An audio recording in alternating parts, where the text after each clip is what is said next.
Hope y'all been turning wood this week. I really do. Um, get some interesting things going. I've got an email I got to read later on about a request about some tools. I got that in from David, a master webmaster. Somebody emailed it to the website. And it's a question about preferences on tools, and maybe we can get a couple of nickels thrown on the table to help them out with that. Because that's what we do. We talk about it. No sponsorships. Remember, we might date a lot. We're not married. And there's a lot of other things going on in the wood turning world. A lot of other things going on. It's always good to see one of our regular members pop up in the news. I see where one of our regular members, he normally comes around 8:30 Central Time, and he's a character. Do y'all have a feeling of who I'm talking about? Yeah, oh yeah, I know who you're talking about. You know what I'm talking about? He's been married 60 years ago today. Yeah. 60 years. That's Joaquin Vincent. Yeah. I'll say he's not that old, is he? Well, I think he got married as a child. Oh, I guess, yeah. Right. Yeah, Joaquin's 84, I believe. Wow. Maybe 85. But he gets along pretty good. Yes, he He does. wears it well. He does. The worst thing you can do is make him mad. Yeah. Yeah. Sounds like the voice of experience. Oh, look, I've heard about him. I don't want to cross. Once you hear about somebody and you avoid it, that's okay. But then I've heard if you need a hand and you got him on your side, they ain't got a chance against you. That's how it is. But I saw a post on our Facebook page this morning about Joaquin, pardon me, and his wife. 60 years. That's so nice. Right. And I put a post up on Facebook the other day. It was a picture that went up 9 years ago. 9 years ago, I had this tumor removed. And removed a big chunk of my life. And it wasn't cancer or anything. It was just a hangover from Vietnam. And I posted it to say, hey, it's been a ride. It really has. And you know what? There's the people that helped me put this together right here, Worldwide Wood Turners. The folks that helped me do this, or the folks that contacted my family right after I found out that I'll be gone for 3 or 4 days getting this fixed, and I'll be right back. I listened to what they said, like the news. But it's been 9 years. It took 8 years for me to find out that it was beyond that. It was a disease that was eating up a part of my brain. I got a card that's got it all on it. It tells me what it is. But the disease is eating up my functionality of the brain, sort of like Alzheimer's does. It's deteriorating some functionality of reasoning and connections. They get nice terms for it, but I can't figure them out. And that's all it's doing. Yeah, that's all it's doing. It took away my wood turning. It took away some other things in my life. It's evaporated many memories. But you know what? I've had a great 9 years because I've had you folks. Really, there's no smoke. I've had fun times. I mean, everybody. It's so nice to go out in the parking lot, sit on the tailgate, and have my friends come over and visit. It is so nice to do that. And every week we do this. We get together between visits. And we share ideas and thoughts. And I mean, happy anniversary, Joaquin. I knew Joaquin from SWAT, but not like I know him now. And other folks that we pop in here every week and see. We get to know each other. We miss each other when we're not here. We worry about them. We ask, what happened to Duxbury this week? You know, and it gets to be like, if one of the kids don't show up. You So Yeah. this is, there he is. Look, don't want to know. yeah. But that's why we, I have to tell you, I'm sitting with my foot up in the air. I have to talk to safety, Sue. I was monkeying around. I dropped a pipe clamp on the bridge of my foot. It didn't even hurt. And I picked it up, put it away. I worked all day. Next day, I said, my foot's kind of swelled up. I got to wear a different shoe. By the end of the next day, my foot's all black and red and swelled up, and I don't know what all. But I've been sitting all day with my foot up in the air. It isn't broken. It just, I can't believe it even did anything. But anyway, ruined my day. I'm not How good. big was the pipe plant? How big was the pipe plant? Oh, it was only 2 foot, maybe 30 inches. It was an inch, 1 inch pipe. Big enough, I guess. Big enough, I guess. It didn't even feel like anything. I never even thought twice about it. I picked it up, put it away, worked all day. That night, I said, my foot, I must have tightened my shoe too much or something. It feels like it's kind of numb. And next day, it's all swelled up. And then I put it in the shoe. I must have got it too tight. But anyway, damnedest things, You never know. Could be worse. I'm not good at sitting home, I'll tell you that. Yeah. Watching TV is penal. It's endurance.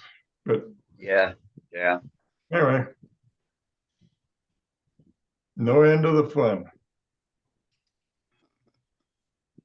but we get sure. together, we share these stories, and we learn. It's nice to hear from everybody and see how they're doing. Not particularly, I dropped the pipe clamp on my foot. But then I was talking to my general practitioner the other day, and she said, "You see that little blood blister?" I said, "Yeah." This doctor telling me, "You see the blood blister?" Yeah, and she says, "Stick roll." I said, "You got pinched by a stick roll?" Yeah, she said, "I was folding it up, and guess what?" I said, "You got meat in the way." She said, "Yep, my granddaddy would have told me, don't get meat in the way of a stick roll." Her granddaddy was my shop teacher at Delgado Trade and Technical Institute some 60 years ago. And that's when there was no tapes. We didn't have tapes. We had 6 foot X46 tape stick rolls. And the thing was when you mastered it, you could just scissors out that stick roll. You were in the pack. But she still has one her grandfather gave her. And she says, once I did that, I got to thinking, where do I show Cat and Eddie had bitten me?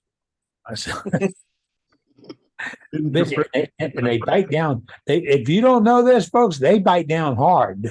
They mean little fucker. How many did you break learning how to open it? It's when you saw the more experienced guys just take a snap and get about 4 or 5 lengths out, right? When you're holding it right because you got the bushing broke in, and get it out, and then you're gonna be a smart ass and do it, and then buy you a new one.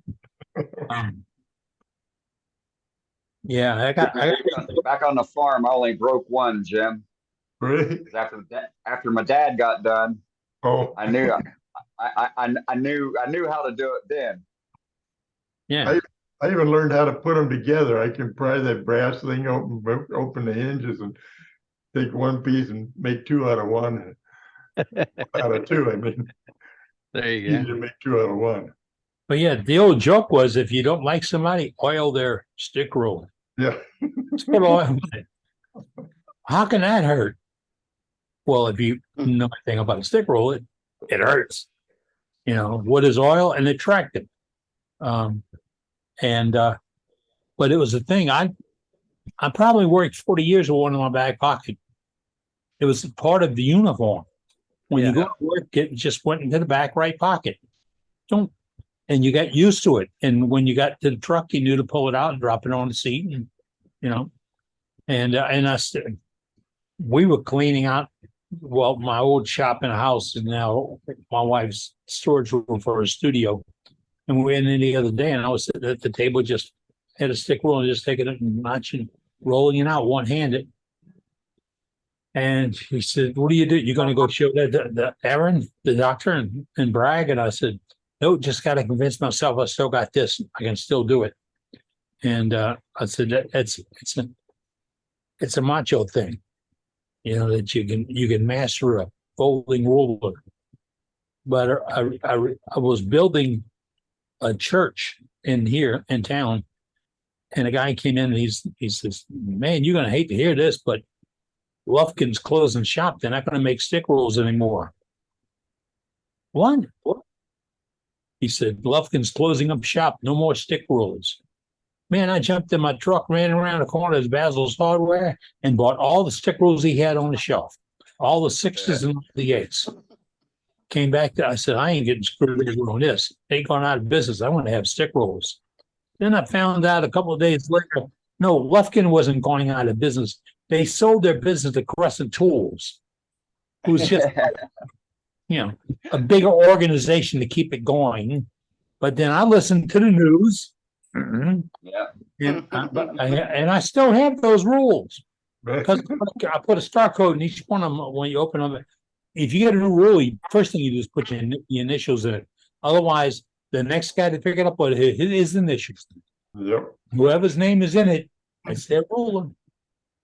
Yeah, it's like when Craftsman went bankrupt for the second time.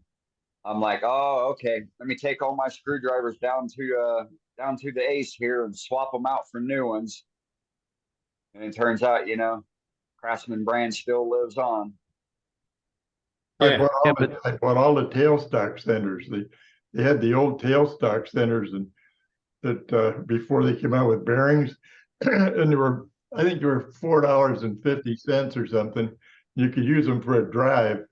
There were $20 in the catalog as a drive, but I bought everything they had. Still got it.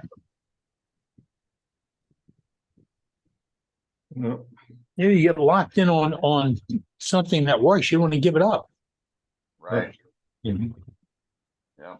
That was it. Because my wife Cindy said something one day. I remember in the back of your shop on a table, and I said, buy the fan on this side right next to the oscillating saw. And she said, yeah. I said, it's probably a stack of stick rolls. Yeah. I said, that was the go-to place when I collected them all up and put them in one place. Otherwise, they'd be everywhere. But then sometimes I get a hair in my butt, and all right, let's go stack them all up so they'd be a common denominator. Those are like pencils. How many pencils do you have, and how many can you find? I got one right. Hold on. That's a two-part question. Yeah. Yeah. You got that pencil? Yeah. Where is it? Which one? Which color? What size? What kind of lead? You want 2, 3, 1? Yeah. I remember going 5, 7 mil, 5 mil. I remember working as a superintendent. I was hiring some new carpenters, and I told the guy, lay out something over there and cut it out. And he says, "Gonna borrow a pencil?" I said, "Nope, don't have one. See you later." Because I think if you come to work as a carpenter, you don't have a pencil. What's the point? Yeah. You could tell if they were any good too by the way they sharpened it. Yeah. Right. Yeah. Sometimes it looks like sharpened with a double-bitted axe. If they had to look at it and concentrate.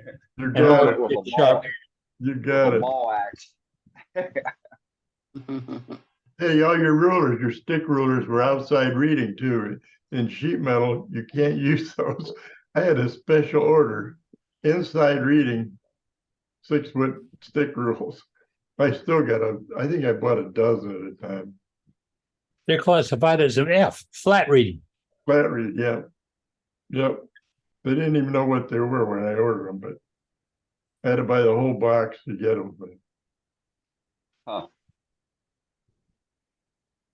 I remember doing mill work with new guys, and they'd cut it on a 6-foot mark, not the 6-foot plus mark. They'd stand up, and it would be 8 inches short of the trim. And I said, wrong pencil mark. Yep. Yeah, well, yeah, I said, but that was my trim you cut. It's okay, but we don't have a lot of extra trim. Funny how you see those things and you understand that carpenters aren't nail benders. Carpenter is a skill. It's a mastered skill. Mhm. And too many people leave, well, I could drive a nail, so I'm a carpenter. And that's such a major disbelief. It's terrible. And the big box stores, they profess that. You can come in and take a 2-hour course on how to frame a house and build your own house. Yeah. Yeah, I went to drive a Maybe nail the other maybe a day. dollhouse. I went to drive a nail the other day to hold the board and and hold the nail and drive it. Usually you use a nailer and you hold the board up and bang, you put the nail in it. And it's hard to even get yourself together to drive a nail now. No, isn't that the truth? Yeah. I was out in the yard one morning. I was getting to work, and my neighbor, an older guy who lived next door, said, "Hey, Cap, you got a second?" I said, "Yeah, Bill, what you got?" And he says, "If you got a lineman's pliers, come on over." Okay, so I got a pair of lineman's pliers, went over there, and he's standing there. He's got his big yellow pneumatic nailer, and he's got a 2x4, his finger nailed right to the 2x4. Oh, And I said, "What happened?" He said, "Head on auto pop," and it popped.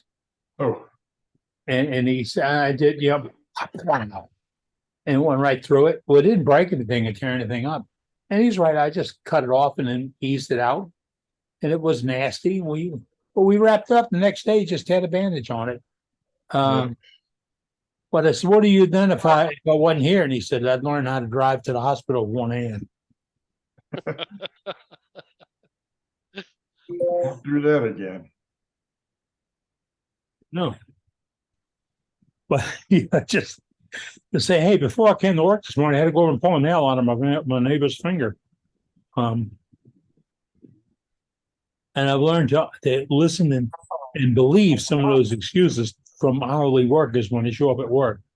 Had a guy that was absolutely 10 minutes late every single day. Every day was 10 minutes late. And one day he came in and I said, I don't want to hear your story. I want nothing to hear about it. You're late. I don't want to know about it. Go to work. And at lunchtime, I heard that he delivered a baby on his way to work. And I'm thinking, that's a pretty good story. And then on the news that night, there he is on the news, delivering As a a matter of baby fact. at the interstate. And I said, God, he just brought forever lateness. Well, when am I ever going to tell? He's locked out. He's at the newscast. But he was getting on the interstate and traffic was backed up, and he got out to see if he can help. He was a nice kid. He happened to be a medic in the army, and he delivered the baby. And his crew right there, and they got pictures of him. So I said, boy, he just brought him being tardy for the rest of his life, and I got to live with it. So, yeah, you can't take it with a grain of salt.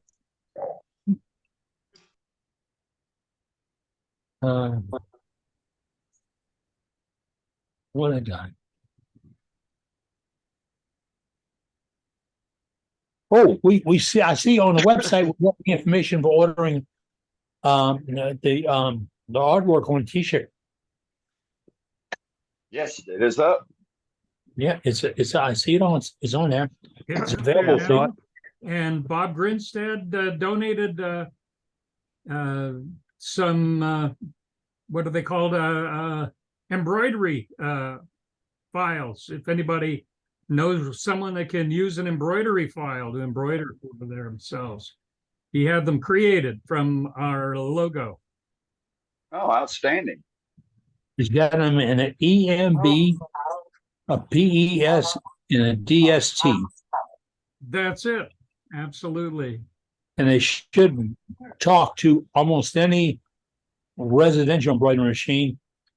The commercial gal that did my other former club's stuff, she hasn't called me back. I'm asking her, can she do it?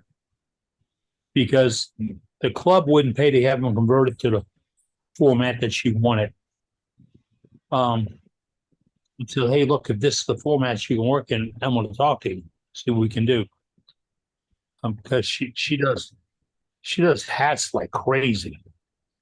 Speaking of Bob Grinstead, he just came in. Hello, Bob. We gotta You make need- sure he gets credit. He needs to know. Oh, here we go. We Hey, know guys. about it. Hey, Bob, There he is. we were just talking bad about you. Uh-oh, my ears burning or what? Yeah, they Hey, must have, so- because you popped right in at that moment. We were talking about, Dave was telling us about the embroidery files that you made. Yeah, I decided to try to do this myself, and my daughter-in-law has a embroidery machine, and so I had the file converted to embroidery files, and one of them was for a brother's embroidery machine. And while they did it, they sent me 2 other files, sent me 3 files, and 2 others that are for commercial use. And so I had them converted, and then I got to looking around at how much it's really going to cost me, and boy, am I going to screw this shirt up. So then I found a local embroidery place here that would do it for $12, and I There you can't. go. Yeah, I can't buy the stuff for $12, so and do it. So I had them do it, and I should get it back in about 10 days. So yeah, I'm happy about it, but I'm glad y'all got it started though. You know, I thought about it before, never would do anything, and you know, after I said, well, I'd like to get one from y'all, and started looking around then. Yeah. But I think anything just to get the word out. That's perfect because most of us, if we just look around, we know somebody who has a machine that'll do that work. My mother and my sister both have machines that'll do it. Sure. My mother just doesn't know how to use hers. Well, that was the problem with my daughter-in-law. She's never done it, and so it would be a learning curve for both of us. Right. So anyway, $12 was pretty cheap, so I decided just to go with them. There It's you just go. a small local company, and but she had plenty of work. She was busy. She had backed up. So I'm even worse when you talked about embroidery files. I'm trying to figure out how you file embroideries. I'm learning. digital file. Keep going, guys. I'm catching on. Yeah. Yeah, Oh, and then with it being that was more- embroidered, you ain't got to worry about the special, you can put that on any type of shirt. Absolutely. That's right. And that's what I wanted. I don't wear t-shirts much, so I wanted a polo Right. shirt. And Yeah.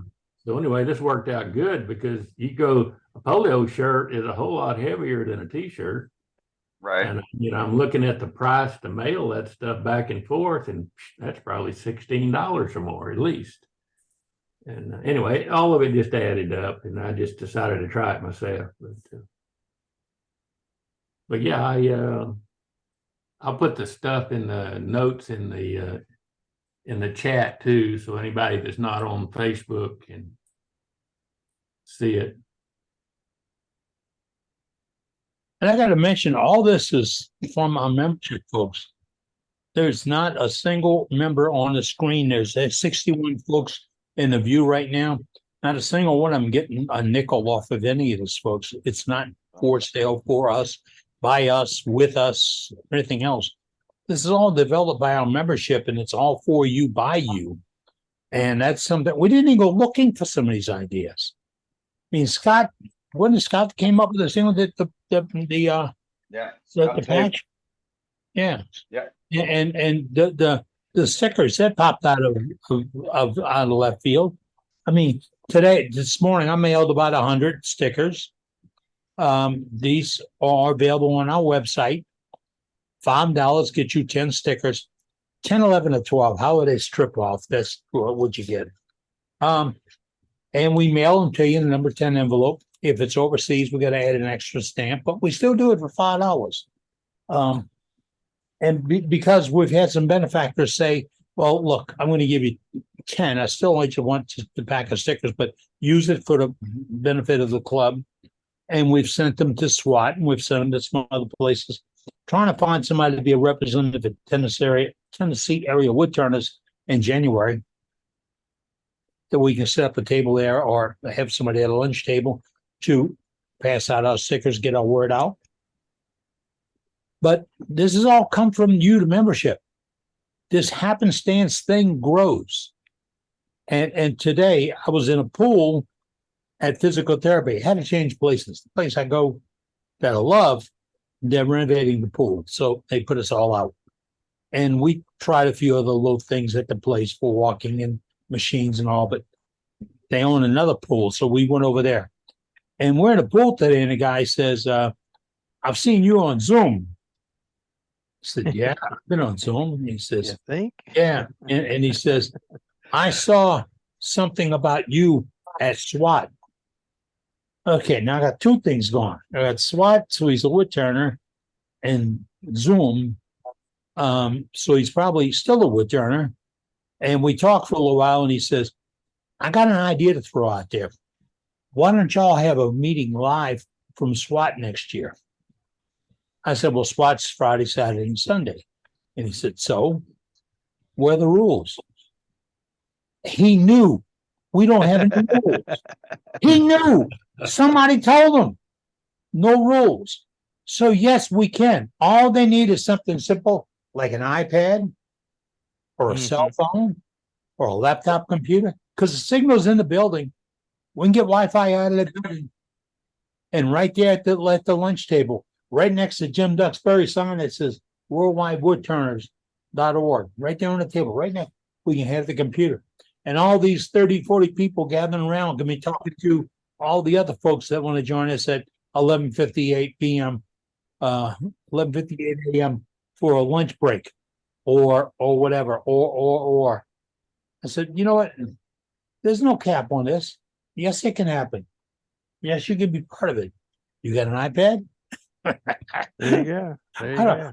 As you were holding up that roll of stickers, I suddenly realized, why haven't I put some stickers on a coffee cup yet? I don't know why I had never thought about that. That's a perfect place for some of those stickers. That's it. See, Dane Chandler's got this mission. He wants one on every demonstration lathe in the world. Every club lathe, every demonstration lathe, every lathe that goes under a camera should have one of these stickers. One of these. Standing proud. That's right. Every single one of them. I mean, we go to Doug Miller shop, we see one. We go to Duxbury shop, we see one. Yep. We More see than them all one. over the place. I'm going to have to order some of them. Yes. It's on the website to do it. This is the best free show in the world. And it's the best deal you will ever get. We can make it a better deal. Let me say, $60 a year membership, and we'll give you a magazine. No, we're not going to. No, we're not going to do that. Not going to do that. Okay, we're going to make it free, keep it free. But that, like the guy said today, we were talking. He says, "The Duxbury jig." I said, "Yeah, Duxbury jig." He said, "I saw that in a wood turning magazine out of England." Wood turning magazine is the one he's talking about. And I said, yeah, the guy's a member of the club. He said, and then they showed projects that he did with it. Like this month, he had this thing that's all convoluted with a tube and all. And I said, I can't even describe it. Really, I can't describe it. And probably if I was holding it, my eyes were hurt. You know, and I said, but he tells you how to do it. And the magazine tells you how to do it. With us, he's explained it and told it to us and all that. I said, but that information's on our website. How do I get something on a website? Immediately, folks think you have to qualify. All right, all in favor of being all of y'all who want to put something on our website, or you're a wood turner. Okay, you qualified. It was so easy. All you have to do is be part. It is just, that's how this was devised. That's how it's going to be. If it gets any more complicated, it's going to stop. Because when you put rules on, you got to have somebody enforce the rules. And rules have to make sense. And remember what you learned in kindergarten. Don't cause any trouble. Going to meet somebody new, make a new friend, hold their hand, share, and everything's going to go right. We learned it in kindergarten, and it's never failed us. And we often forget it, but let's bring it back to the top of the table. I'd like to see more things come from the members. They go on our website, how to calculate this, how to calculate that. I worked at it early this week, but I'm having a problem with continuity. I told you all that. It's terrible. That's why I can't do it in numbers. Someone asked what the volume of a scoop would be for a coffee cup of coffee. And I'm a firm believer a shovel or less will work. But it depends on how warm the water is and how much big your shovel is. But we had this a couple of weeks ago. Somebody showed coffee scoops they made. And the question came up, what size is that? Well, I mean, it says the answer wasn't given. What size would a scoop of coffee, that if that's a term, scoop of coffee, be to make a cup of coffee? One tablespoon, Eddie, or 2 tablespoons? How much? What would the all right? How am I going to measure that? I got a piece spinning in a lathe right now, and I got my scraper, my bull nose scraper, and I want to put a depression in that to fit 1 teaspoon. What size? I didn't want to put you on the spot, but you see where that's at?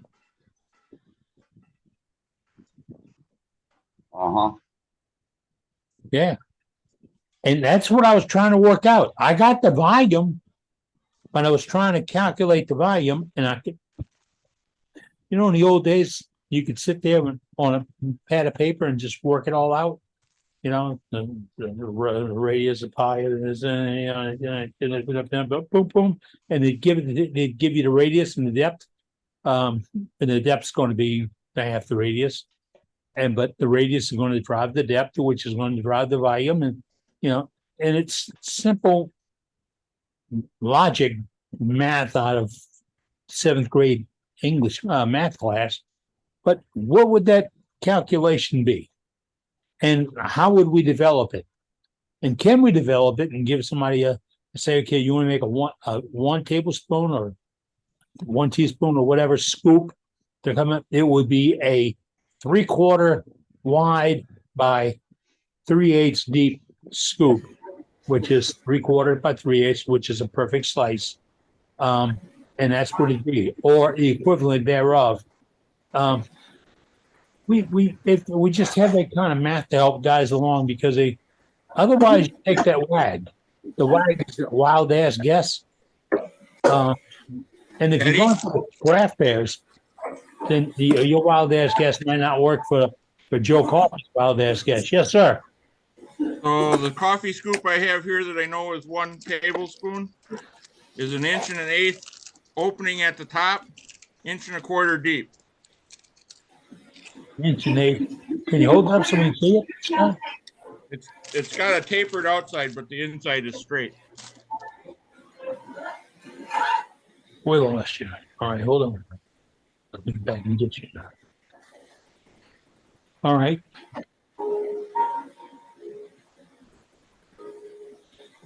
You gotta know calculus to figure the volume of that thing. So I make mine round, and that's the shape I use. I make them rounded in the bottom. I make them 1 1/8 wide by 1 1/4, approximately 1 1/4 deep, and I get right around a good tablespoon. Pretty close, anyways. Good. All right. Close enough to make an all wooden one if you want to make a wooden one. Oh, it depends on how long you steep it and how hot the water is, really. And that coffee at Walmart's been there for 9 years or so. You know, um, Eddie, my wife is a coffee snob, ah, and so I've made coffee scoops for her. And the most she uses of really good fresh coffee, which is really fresh, like roasted the day before type stuff, is 2 tablespoons. yes. My dad was that way. My dad loved his coffee. And don't you put that cream and sugar crap in it. That was just, No, that's an insult to good coffee. $30 a pound is not unusual for her to buy coffee. Whoa. It's like my wife with tea. We were sitting at lunch today and she showed me a picture of a tea thing she has online. I need to find me some of this tea. Next time I go to Walmart, I said, "You're gonna go to Walmart for tea? Come on, give me that name. I got Amazon right here on my iPad. I can get that right for you." She said, I just go look and they got good tea at Walmart. I don't think that phrase should be ever uttered. No, Good tea. Right. I'm not bitter about it, but hey, you get what you pay for. Funny. But hey, we got any gallery up tonight, folks? Yeah, we've got a few gallery items. Who's out there? Who's out there? Who's out there? Let's go ahead and pick some off here. What do we say? Let's see. So I made a pencil holder. My doctor. Oh, I like the color of that. So, got all What kind of my holders. material? It's a hefty thing. It was a piece of salted maple that Dave George brought me. Pretty So color. it really sucked in the dye. Got a little darker than I wanted, but came out real nice. Put a test tube in it. They like to have they don't know it yet, but they're going to like to put a flower in there. So in the reception area, they have always little bonnet heads everywhere. So that's kind of like the theme that I stayed with, for the top part, kind of doing like a bonnet head, and then just did a simple vase bottom, some fillets and coes for some details. Yeah, other than that, that's it. The outside holes are drilled at an angle, and the inside holes are straight down. So little pizzazz for them. Very I've nice.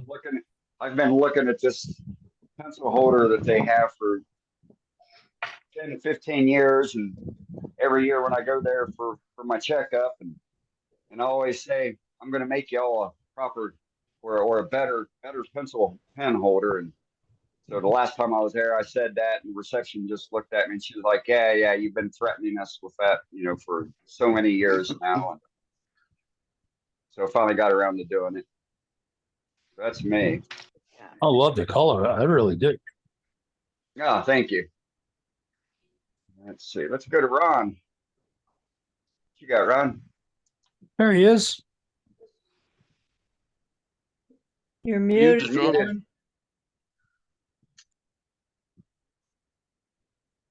Ron. Talk to him. Huh? Oh, I'll have to come back to you, Ron. You're still muted. Let's go to Brenda. Ruh-roh. Hi, guys. Hey, Brenda. We see your Hi, guys. I have made a calabash. Look at that. Oh, I like that. Oh, nice. Look how good the shape is on the bottom. I like the top. I think that looks good. Like that? Yeah. Price for you. Watch this. That's really pretty. That's really pretty. Watch this. Hold on a minute. Guess what kind of wood it is? Can you no. see it? Mm. Black locust. Black It's locust. honey locust. There you go. Can you see that? Yep. A little bit, Is yeah. it purple? Yeah. That's pretty cool. That's nice to turn, isn't it? Did you like turning it? No, this is the one that actually came off the lathe a couple weeks ago, a couple times, and I had to quit for a while. It aggravated me. Turn the light back on. I finally got her done. But can you see the bottom? It's Yeah, beautiful. that's better. Yeah.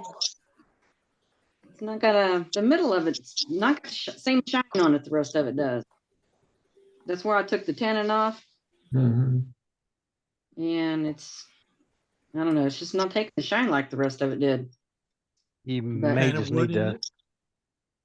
What kind of wood? Honey locust. Okay. I'm making some stuff out of black locust right now. And it kind of looks similar.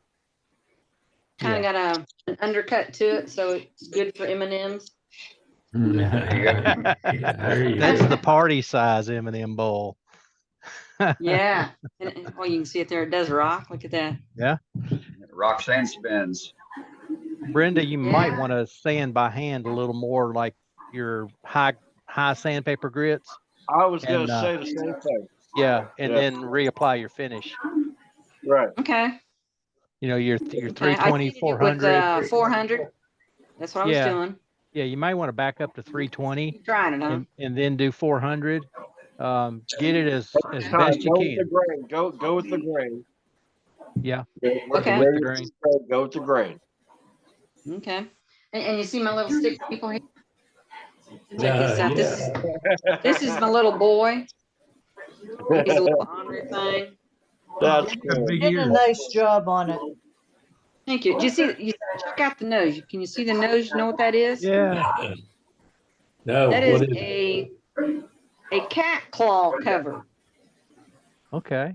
All right. Oh my gosh. Oh, cover. He's got a little cat on his limb. And there was some paint on the limb, so I figured I'd better put a bird on there, to explain that paint. He could have been watching the bird. He's on the other limb. Yeah. Good idea. So that's the little boy. This is the daddy. And he's Grumpy. Got an echo just like really me. Wow. again. And he's bald. Yeah. And then we got the mommy, which is exhausted. Hair's a mess. Got a bird in her head too. Yeah, little bird's nest. Yeah. Yeah. Those was fun. Bet. And I might get some bigger logs, make some bigger ones, use the chainsaw instead of the saw, and sit on the front porch. There you go. Thanks, Ruby. Like the idea. You did a good job on them. What's that? You did a good job on them. Thanks, Ruby. You did. I love- didn't That's all I got. All righty. Thank you, Brenda.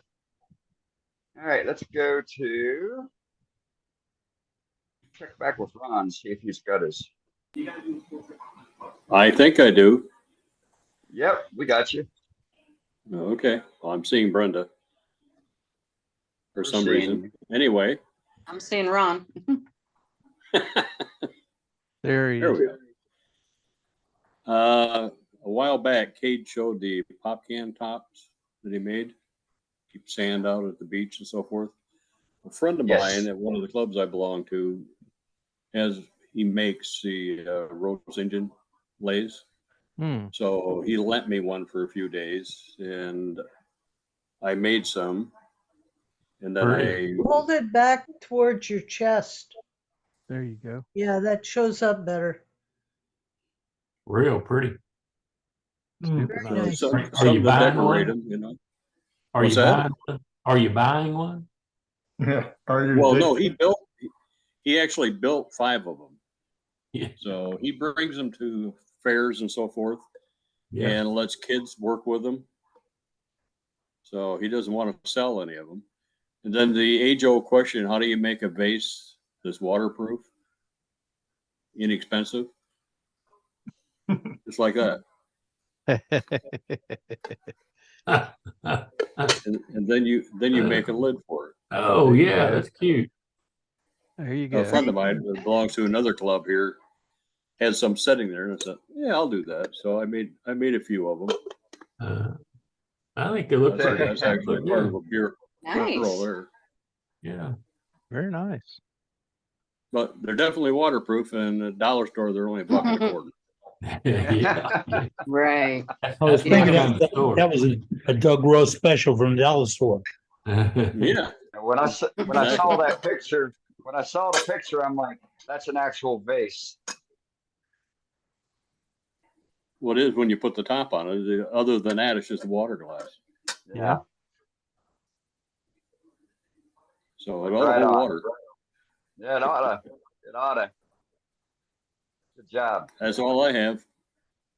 Nice All right. conversion. Let's go to Dave Kingsley. Yes, Grandpa. Hey, well, I have a project I was working on, and I have a problem. This is going to be an urn for our cat. But there's one Aw. problem. Oh, you weren't kidding. What? I thought you were kidding. Go ahead. No. And you're referring to my little comment, Yes. but I used a PVC set of threads. Mm-hmm. And even though on the male threads on the top, when I CA'd them in, I soaked it down with activator, and I even waited about a half an hour before I put it on to finish the top. And now I can't get that sucker off. I think some of the CA leaked out or whatever, and that is on there. I've done everything I can think of to get that off. Have you tried Oh, heating no. it with a hair dryer? That's about the only thing I haven't tried. I might try that. Or But a heat gun would work. what I'm Right. thinking about doing is just taking my thin parting tool and cutting it off. And then since I'm still on the Yeah. ring, I can just machine out the female threads and then sink a slot in this for the male threads, and hopefully I'm golden. Yeah. That'd probably be the easiest. I would try the latter of the two first. I would try the heat. Yeah, I think I will. Soak But some acetone down in the split there where they come apart. I was thinking maybe. I'm not sure. I'm not sure I don't want to mess up this finish. This is a special piece of wood for me. This is a piece I've been saving for something special. It's the last decent sized piece I have of crabapple that it grew on the campus where I used to work. You could drill through the bottom, put the remains inside, and then seal it up with another piece of wood. That's cheating. No more than putting plastic threads in. Well, it's for a cat. Yeah. I have a urinal Nice spud. piece. That's brass that I'm going to use for a human's urn, but for the cat, this works. But that's about it. And I'm going to engrave her name and her born and died on the top. Sure. Right. Yeah. Nice piece, Dave. That's it. Thanks. Good luck getting it apart. Yeah. What's life if there isn't a When challenge? when you do get it done, Dave, tell us how you did it. Oh yeah. It'll be back next week. All right. All right. Part of the rescue room. That's right. I have too many of those. All right. Looks like it must be my turn. It's your turn, Doug. All right. Well, first thing, it's that time of year again. The forest has started sprouting. And so I've been working a few hours making some trees. I've got, 15.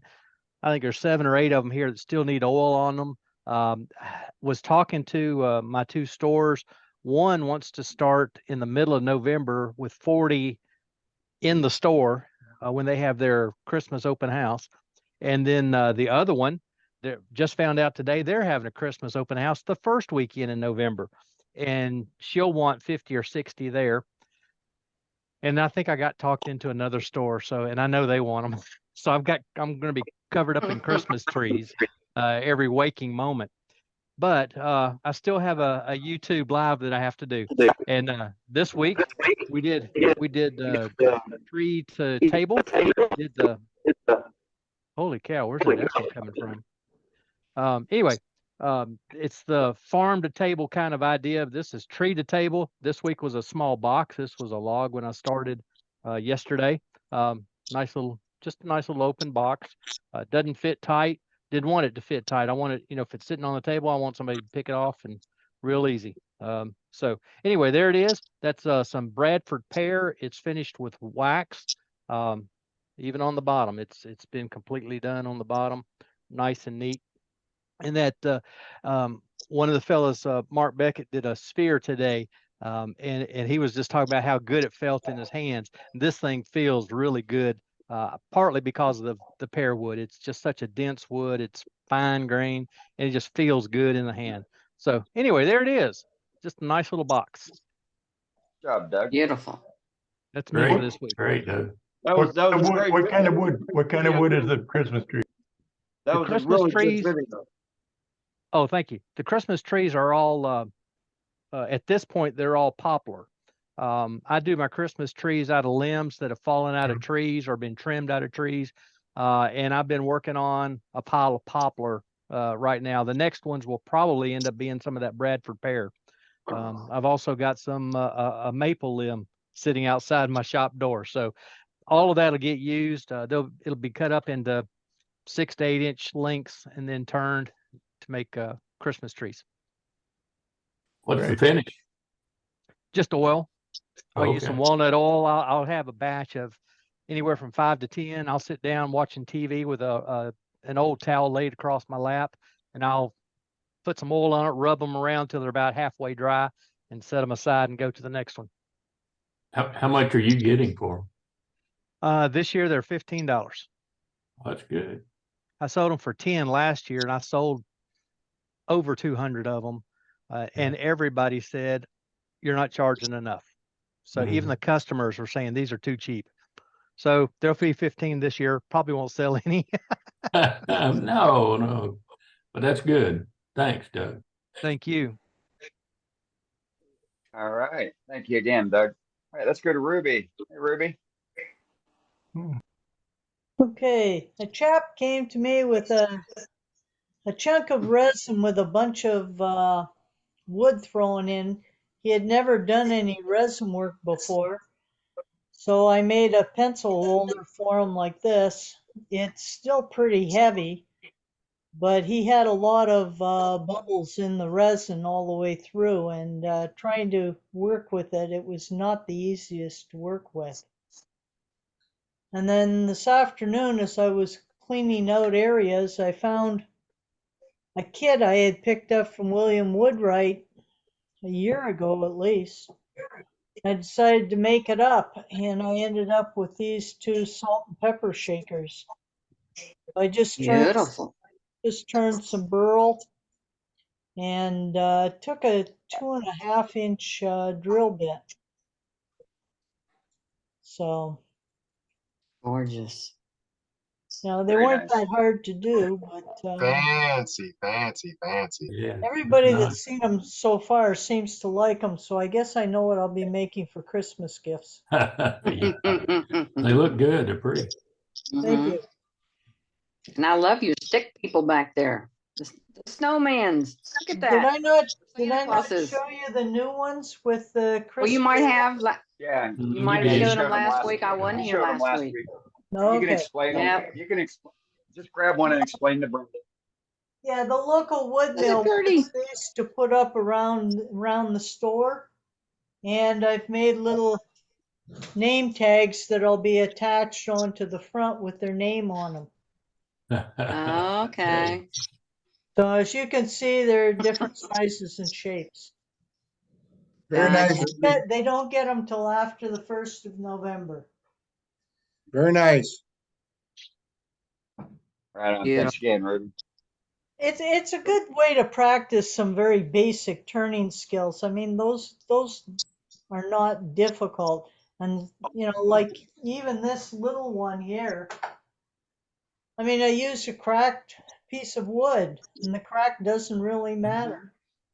I don't expect him to use them next year. If he does, okay. But I mean, I did put a finish on them. And this is just tinsel from the dollar store. And the nose you can turn out of any scrap wood that you've got.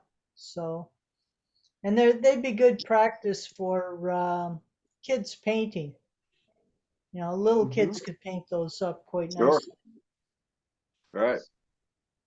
Beautiful. The little things that I showed last week, when I hand them to people, they just have a nice smile on their face. I mean, it takes like about 4 seconds to make. When you do stuff like that, that's reward enough. Is just the expression. Everybody, it changes their mood completely. Yes, absolutely. It really does. It's like so cool. When I saw that the first time, I think about a month ago, you had something, and we saw them. Yeah. They were different. They were different than those. But spoon faces.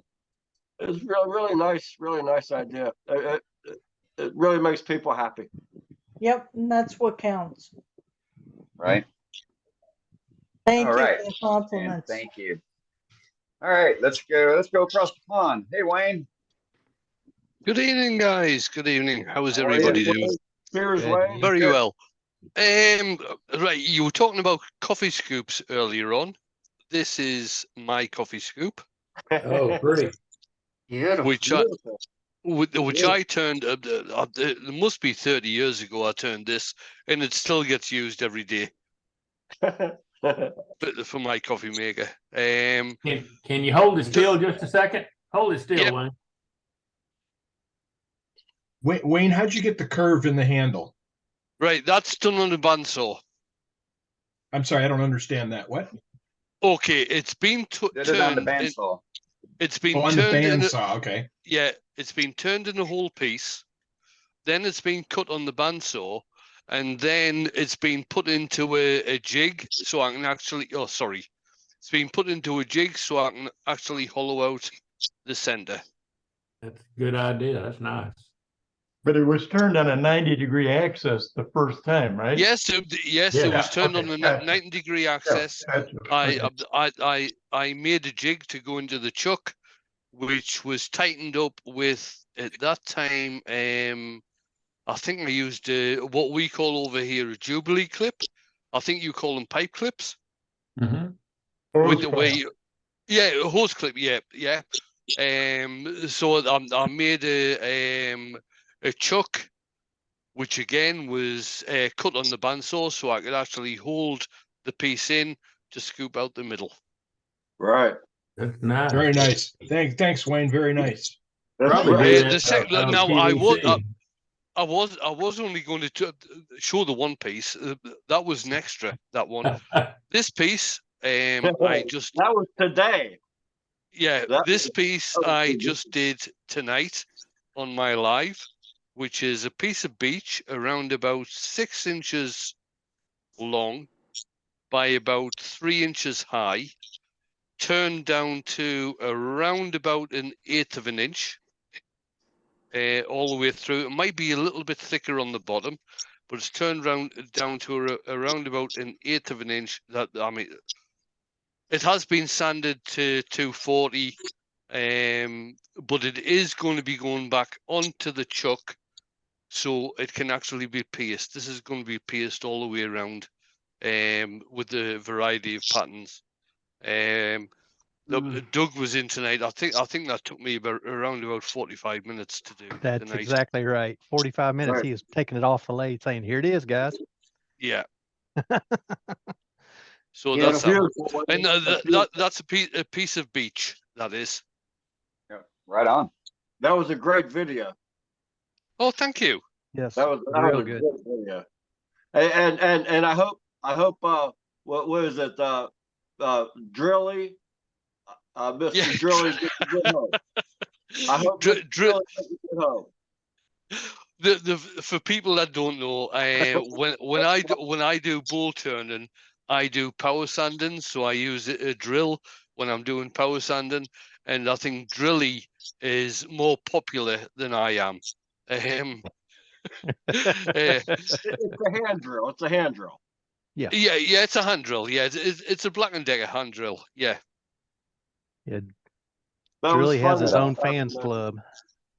That was Great. fun. All right, thanks, Wayne.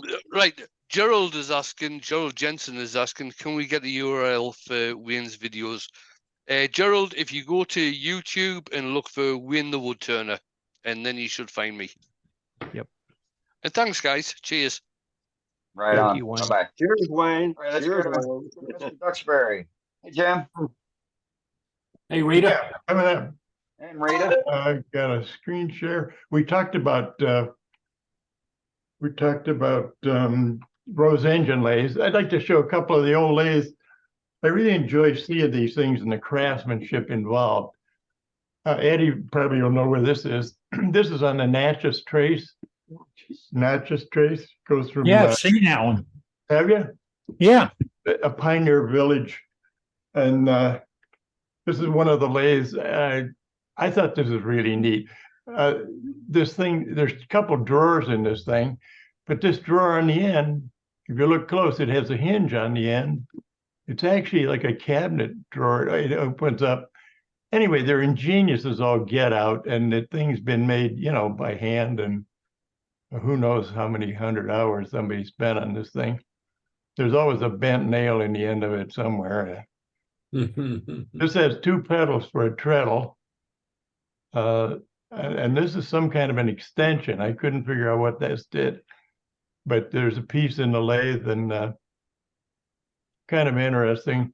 This has two pedals, and I don't know where the extension is or the connecting rods that go on here. They probably took them off so somebody wouldn't use the thing. But, there's square mortise and tenons. There's all kinds of hand joinery and just interesting, the design. They didn't have anything in those days. I mean, there wasn't a plan to follow. The guy started cutting up planks and making a lathe. I can't imagine how they do all this, but. Well, at least the thing that he thought about was having a nice big flywheel on there. Yeah. Yeah, very nice big flywheel. I'd like to get one of these going once and try it. I tried a pole lathe, and God, you think that's hard? You can bouncing up and down. I don't know. I don't know about in the States, Jim, but you can actually buy. Okay, it's a production made machine. You can buy them in the UK because they were used in rehabilitation or occupational therapy, I should say, within hospitals. The pedal lathes rather than a pole lathe, they actually use the pedal lathes as occupational therapy in hospitals. Well, these are fabulous, but I can spend hours looking at that, and you can tell the thought that went in behind it. But then there's this next one is in North Carolina, in Wilmington. Wilmington was the train capital of the country, and it's right by the ocean, so they had shipping. But it's all gone now, but they have a museum. In front of the museum, this big gray thing is one of the big lathes that they used in the old days, with a gorgeous big faceplate on it. And when you stand there and look at it long enough, you just get a feeling like I'd really like to try that sometime. I'm not too sure how it's driven. The steering in the back, I figured out the reverse. That's got a proper cross slide and everything. Oh, it's fabulous, and with a little oil, you could probably get this going. I think this big wooden wheel on the side was a hand wheel, but I can't figure out what actually powered it. I don't know where the power came from, but Who knows? Interesting when most If you people look just walk down, by it. if you look down at the right at the bottom, yeah, right where you're pointing the mouse there, Yeah, it was probably done from a power takeoff on there. somewhere down here, yeah. Either Yeah. there or this could have been a wooden wheel with a power takeoff, or I don't know, but anyway, there's no guards on anything. It's all wide open. You it could was turn some probably gorgeous it was- stuff on that, I'm sure.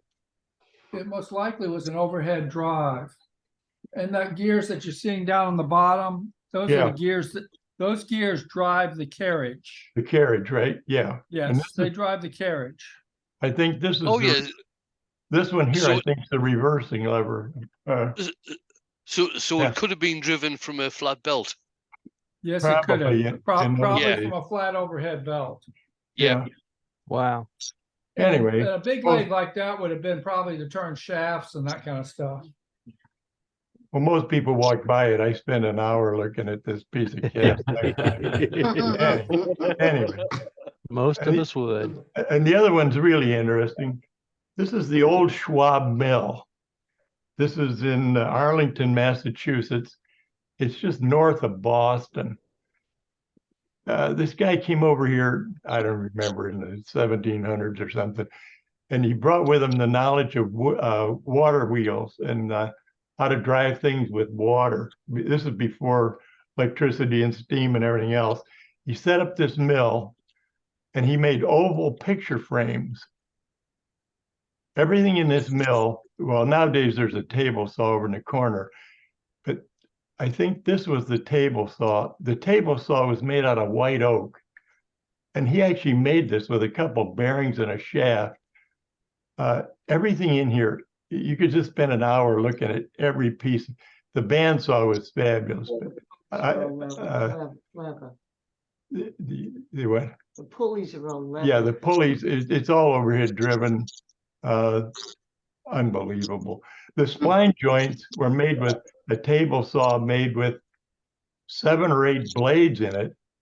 And they would cut fingers all at once. And then you'd index it half of one whole finger and cut the other piece. And they made huge oval picture frames on this lathe. And this is a picture of the lathe. Does that lathe still actually work? It sure does. And Yeah, they run- I'm sure I've seen this lathe or something similar on the Discovery Channel. you have to be around to see this work because this whole face turns and that beam goes up and down. So it's So he makes an unbelievable. oval frame. Yeah. You wouldn't want to be around if something broke, I'll tell you. There's absolutely no skill involved hardly at all to turning. The tool rest sits in one place and you cannot move the tool. It runs dead on horizontal. If you get off a horizontal, you screwed up the picture frame. They can make like 60 by 30 frames. Most of the frames made in the White House were made on this. And it was all water powered until the city wanted the water because the city started getting bigger and he cut him off. So he went to steam and now it's electric. But this beam goes clear down in the basement and it's unbelievable. It's all made out of wood and it's been running for hundreds of years and probably run for another 100 years. But I think this guy's from Maine and he comes down like twice a month or something and makes oval picture frames. Really neat. Anyway, I'm like Wayne. I think I have seen that on Discovery on something. Yeah, I think Norm Abram visited in one of the This Old House issues as well. Oh, yeah. Yeah, But maybe. yeah, that's an interesting place. And he has all Well, the all these frames have sections of them and they're all different. And there's a huge wall with hundreds of different frame sections. And you went in there and ordered a 20 by 30 frame with this configuration and they would make it. It's unbelievable. When you see this thing going up and down, it's like half the building's moving. It makes me think. It makes me think that just for some reason. I mean, there's a reason why they call accident. If something should happen to you, how would you be able to shut it off so quickly? That would be. They don't have a quick shut off. I don't think. There's no off button, you know. No, and if they Well, lost, I don't know. Maybe they fitted some sort of clutch on the back. Yeah, I'm sure there's got to be a clutch on it, because otherwise it would just, whenever he turned on the equipment, it would just run. And you got to have a clutch to be able to change the blanks out and stuff. Oh yeah, there's a clutch. They don't use a clutch. They use a slack belt on it. That's right. They Yeah. use a slack right, belt. so yeah. They use a slack belt and then put a follower on the belt that tightens the belt up. My grandfather had a sawmill with a belt drive, and it was just a slack belt, and we get ready to engage it. He just tightened the belt. But this one had some kind of a dead pulley on the side of it that they slid the belt over, I think, on the other pulley. Yep. And that would slack it. That would be able for them to be able to put a slack belt, because those they run continuously, and the belt just slips on it unless it's tightened, and you tighten it when you need it. But if you know anything about an oval truck, it's kind of like a helicopter. It's one of these things that self-destructs. It's moving side. It's doing something that isn't supposed to happen real smoothly. By going sideways and up and down, it's amazing. This thing is all together and it's still running. But it's amazing. You have to think there's the beginning of where we're at now. You got it. This period, you know. Yeah. Well, it's really interesting, and the way they make these frames. This frame's probably made in probably 4 pieces. The big ones are made in 6 and 8 pieces, but they're all spline jointed together. There's no guards on the saw. There's no guards on anything. I can't imagine how they did this. Anyway, and then I didn't, besides wander around looking at lathes, I made a piece. And this is a 5-axis box turned with a Dux chuck and designed inside on 2 centers. That's nice, Jim. Very nice. My God. Beautiful. Anyway. What kind of wood was that, Jim? This is cherry, bloodwood, maple, and Wangi. I'm getting smart. I put a Wangi stripe down the middle, and that kind of offsets or makes your eye catch it, but it also gives me a reference, and I use it. So I don't have to have lines on things. I got a piece glued right in the middle, so I know where it's at. But this is one axis here. First center is an axis. There's one axis on the outside, another axis on this side, another axis here, and another axis here. So there's 5 axes on this. Excellent. And then Rita has one. That's what I was going to say. What did Rita do? Yeah, Well, she's been. As you can see, when we go on vacation, most ladies are at boutiques shopping and everything. I'm in a mill. I'm looking at hinges on doors, and I'm looking at all kinds of other things. She loves. Lathes, and Jim's taking pictures of things that people are looking at him like he's crazy. Because why is he taking picture of that hinge or that? But we have a good time. We do have a good time. Well, much to Jim's dismay, I was able to get many rejected maple bottles that had been made in some factory, and I have no idea what they were going to do with them, but they were all misshaped, they were all misdrilled, drilled off center, and they were a mess. But they were maple. So I have them, and I've been returning them, and I have now a Halloween theme. I'm making, I made a half a dozen of them for Halloween to put on the next show. So they're maple with acrylic paint, and then the the design, the picture on the front, I just hand draw and put, I have India ink markers that I paint them with. So that's my contribution. Those are great. Those are great, Rita. Those are really cool. Great It's pieces. fun. I'm having a fun time. Good, good. They look good. Yeah, they look nice. Nice. We have a good time. Real nice. Anyway. That's it for It's us. All right. Well, thank you for sharing. All right. Well, let's swing it back to Eddie, and then we have a demonstration lined up for tonight. So we'll go to Eddie for top of the hour comments. And we'll get started with our demo. Eddie. And we had some stuff showing up here tonight. Oh, great stuff. Beautiful gallery, folks.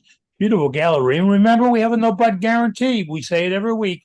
No matter what you show, we like it. We like it, but we will never say, I like that, but no but guarantee. I can't qualify. I'm not qualified to critique your work. I don't know anybody that is. It's from here. It's where it's supposed to be from. If it's your art, we want to see it. Want to see how you do it. And we keep asking the same question. Well, how big is it? What kind of wood is it? What finish do you have on it? You see, you got to share these little secrets. We've also shared some secrets tonight all about the club and stuff. We do offer stickers, Worldwide Woodturners, and they're available on our website, the best website dealing with wood turning in the entire world. There's really no competition. Just everything you'd ever want to know, Dave Rose puts on our website. Everything that can deal with the wood turning is on our website. How is it accessible to everybody at worldwidewoodturning.org?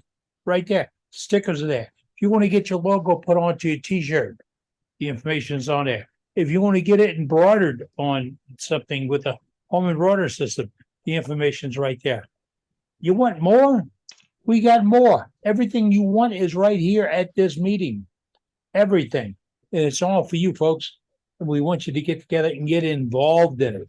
We are relying on you to get involved. This whole thing got started as a whim, and it's been 4 years. And we have such a good time every Wednesday night. I mean, it's family. You see the folks pop out of the woodwork all over the place. We have a good time with this. But we rely on you to keep growing it. Spread the word. Talk about us. Talk to us. That's the important thing. Talk about us, but talk to us. Let us know what you want. If we're not providing it, let us know where we can go to get it. Just tell us. We will tell the entire wood turning world, you know what we're looking for? It says it, and then we'll find it. Oh, one special note. One of our founding members, he's on the other side of that big pond of water to my east. He's a really good wood turner. He's done demonstrations for us. He's an outlaw character. He really is. And he's been a very good friend of this program. Martin Clarkson. Martin's run into a little problem with his shop. And Martin's got a GoFundMe thing going right now. If you can help Martin out, if you're in the UK or you're just over there, you're just a friend of Martin Clarkson, Martin's a member that's in need, and they could use your help. And that's something we do here. We help other members all the time. We have from the beginning, and we will to the end. So if you can help out Martin Clarkson, look him up on Facebook and see what you can do to give him a hand. I do. He's a friend. He's a pal. He's a buddy. We take care of our buddies. Happy anniversary to Joaquin Vincent. 60th wedding anniversary. He must have got married as a child. Goodness gracious. Is that him I hear off in the background already? No, I don't think he's here yet. Okay, because it's early for Martin. He usually pops in about an hour from now. But y'all knew I'm talking about Joaquin. He pops in late. I think he goes to choir practice or something. But we're all members. We all get together and talk. We share ideas. We share tips and tricks. And I mean, look, Ruby came up with this thing using logs and branches and doing a little artwork on it. We've seen about 10 or 12 people say, wow, that is so cool looking. Can I do that? We see Brenda copied it or imitated it or whatever. and came up with a whole series for ourselves. You got kids coming over for Thanksgiving, holidays? Yeah. Shouldn't they be on your dining room table? Yeah, with green fuzzy hair, or play with it. Remember, no rules. You got to understand it. No rules. And no matter what you do, you're doing it for them. And then you get to take what you like to play with and you share it with the entire world. And like, I can't wait to go to Brenda's house. She's talking about getting real logs. I mean, full size logs to do something, imitate the in-laws, something. But you know, we can all have a little fun. We want to see what you come up with. Okay. It's a few minutes after the top of the hour. I'm Captain Eddie Castlin. I'm just a moderator. This isn't my club, it's your club. I believe it every single day. I'll live and die by it. It's things we want to do. We're turning a better place to hang out and be. That's why we're here. If we can help you in any way, keep telling you. Just ask us, tell us. Oh, go to chat. Here's a couple thing about chat. Chat's open and free. If you have an IRD, a demonstration, if you have a club meeting coming up that I can attend, yes, I like to attend club meetings. I like to make Doug Miller's demonstrations on Tuesdays, and now Wayne's demonstrations. Yeah, I tune into them. They're on YouTube. But if I have those schedules, I plug them into my computer. And if I'm sitting at therapy or whatever, and I got my laptop with me and I have to wait around for a little while, boom, it's right there. I look at my wood turning magazine there. All that's right there, because that's better than TV. And it's right there. It's things I enjoy. But if you got something like that happening, put the information in chat. It's right over there in chat. Click on it, put it in there. We're not commercial. We don't have sponsorships. We date, but we're not married. How's that go? Okay. But we do want to share information. So if there's something coming up, put it in there. If there's an event coming up, put it in there. If there's something we need to know, or a class or a workshop, or Cindy Droz does free channels. Cindy does IRDs, but she also does a free one each month.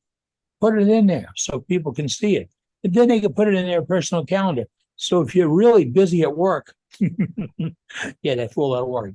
And you're looking for something, put it in your calendar, you can pop over there. So that's why the chat works for us right here. And we do have a spot on our website for events calendar. The events, if you put it in the chat and say event, and then put it next to it, I understand that the world's greatest webmaster, Dane knows his official title.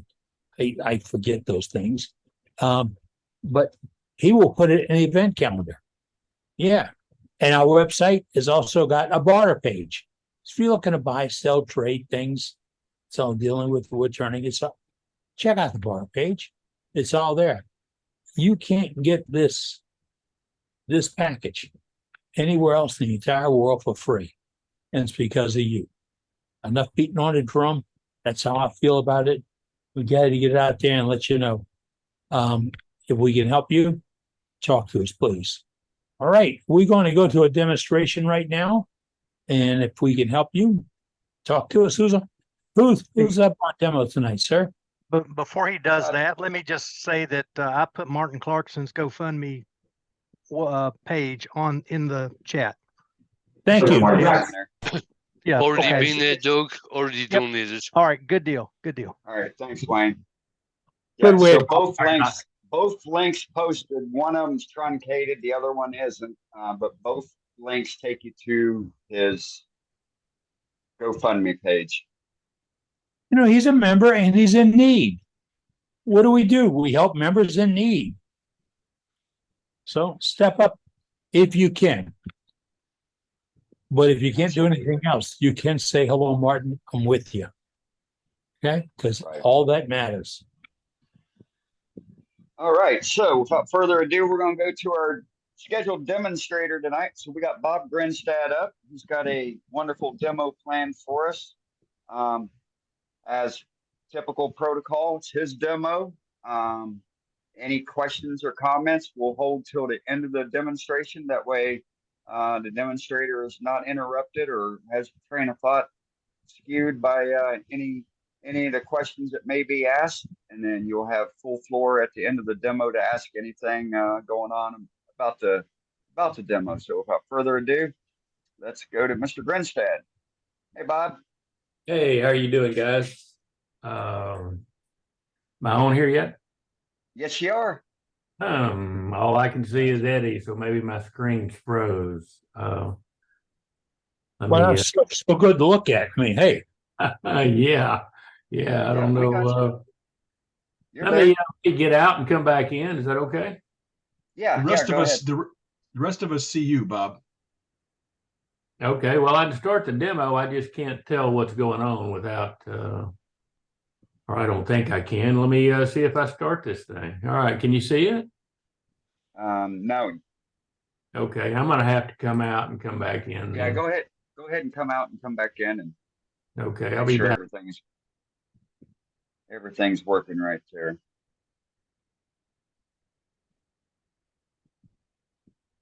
And that's what happens here, folks, because our volunteers do this free and we don't put any pressure on and things happen. It's called life. We can live through it. It's fun this way. If you got something to talk about tonight, put it in chat, say I need to talk about such and such. We have people that monitor this. And you may hear me say co-hosts. We have maybe a dozen folks that come here every single week that ask us, hey, can I help you do this? Can I help you do that? Yeah, we can use the help. And we give you the official title of co-host. And you just help us out a little bit. And that's what we do.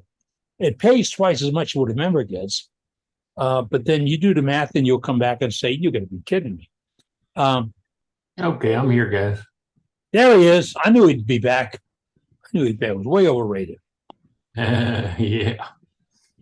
All right, you want to put me back on here? You're on. Yeah, working on it here. All right. Well, I'm going to do a platter tonight, and I don't have the one that I actually was doing, but I do have two others. This one here is the first one that my wife saved. This was a plywood piece. It started out 3/4 inch pieces of plywood and all glued up. And then I turned both sides of it and came back with a router and actually made the design on the outside of it. But this one is real thin. It's maybe a 1/2 inch at the most in the center, but it goes down, so it is really less than that, probably 3/8 total. But that's one that I did. I have another one. All of these start out the same way. The reason I'm showing you this, they all start out on the lathe the same way. But here's another plywood one with a bigger rim, thicker. This one here was probably 1.5 inches to start off with. But so let me start the video and you can see how I do these. Let me do a share screen here and well, where is it now? Videos.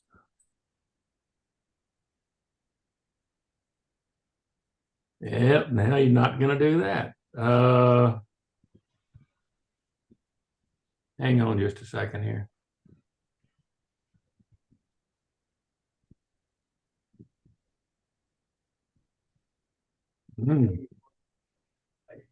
There he is. Platter. I didn't have a can you hear it? Piece of wood that was large enough to turn. So I had to glue 3 pieces together. So I've got 3 pieces of 3/4 inch, 7/8 inch oak, probably by 9. Anyway, 3 pieces of it glued together and turned down and made a nice platter. So let me show you how I did that. And instead of using green wood, I like green wood real well. But instead of doing that, I have glued up 3 pieces of oak.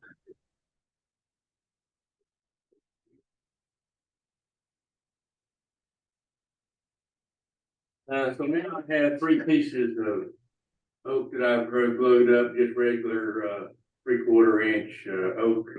I think it was like 9 inches across, and I have glued them up, and now I have a 16 by 16 piece, 3/4 inches or 7/8, whatever this is, thick, and gonna make a platter out of that. And I think that's gonna work great. I just need to find the center of it, and then drill a mortise on one side so that I can hold it in a chuck. I have a 50 millimeter chuck, and so you need like a 2 1/8 inch drill, Forstner drill bit, and drill it down like 3/16. So 3/16, so I'm coming down here 3/16, but that's going to be the top. You have to figure out which side of it is going to be the top, or the part you're going to see in the bottom of the platter. So I'm going to drill this 2 1/8 inch hole in the top of the platter, and so I can finish it last. So I'm going to drill that, fold it in the chuck, in a 50 millimeter chuck, jaws, put a tailstock support up here, and finish this off on the back side. Probably, I'll probably just make a mortise in here, pin it in here, so I can still hold it when I flip it around.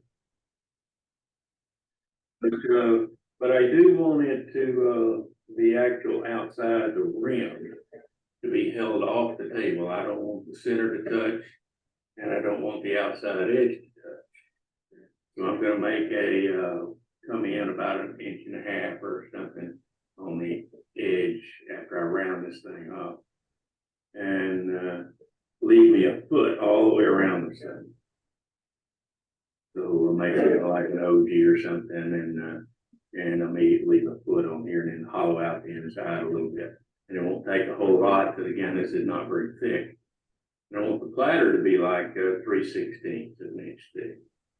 I don't want it very thick either, so I want it to be a thin platter, and the rest of it will all go away. But anyway, I'll show you that in a minute. But first, I have to find the center of it and drill that hole. All right, so to find the center of this thing, I'm just going to mark from corner to corner. But it's a rectangle, it's not square. So we'll just go from corner to corner here and draw up. And that is where my center is going to be. Before I drill the hole, I need to mark the circle, circumference of this. If I can draw it out on here, and that's where I'm going to cut the band off. But I want to make this thing round before I ever put it on the lathe. One, as big as it is, I couldn't get it under my the ways of the tubes on my lathe. So it has to be at 16 inches or a little less. And I needed to go ahead and cut that on a bandsaw. So I'm going to drill this hole and then cut it out on a bandsaw.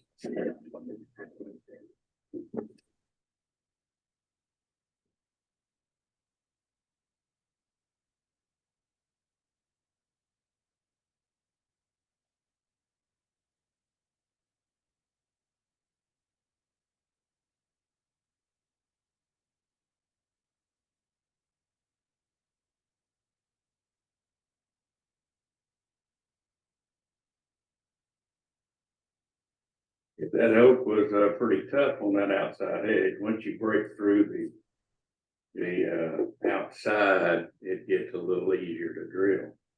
But I don't want to go down to like 3/16 of an inch, so that's plenty. Now I just need to round it off and stuff.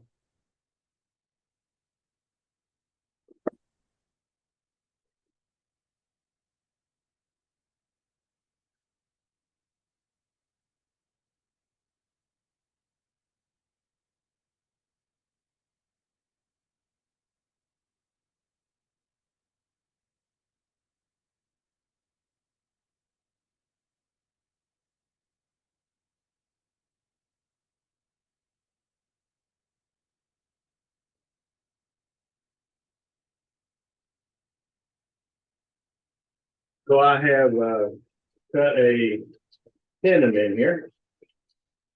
This is the bottom of the platter, and I cut a tenon. I'm going to come back and hold that in the jug after a while to turn it around and do the face of it.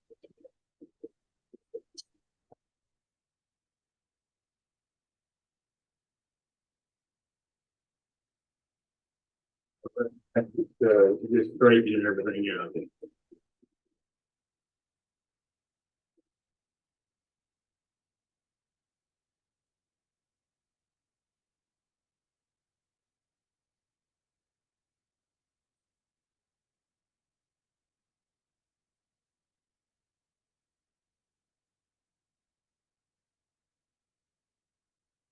And right now, what I want to do is to work on this edge here. I want probably an 1 3/4, 2 inches back to be a little ring around here that likes to be the foot. And then the rest of this will go away, and this out here. So I just want the foot right out here to stick out a little bit, and the rest of it can taper back toward the center. Or all these flat.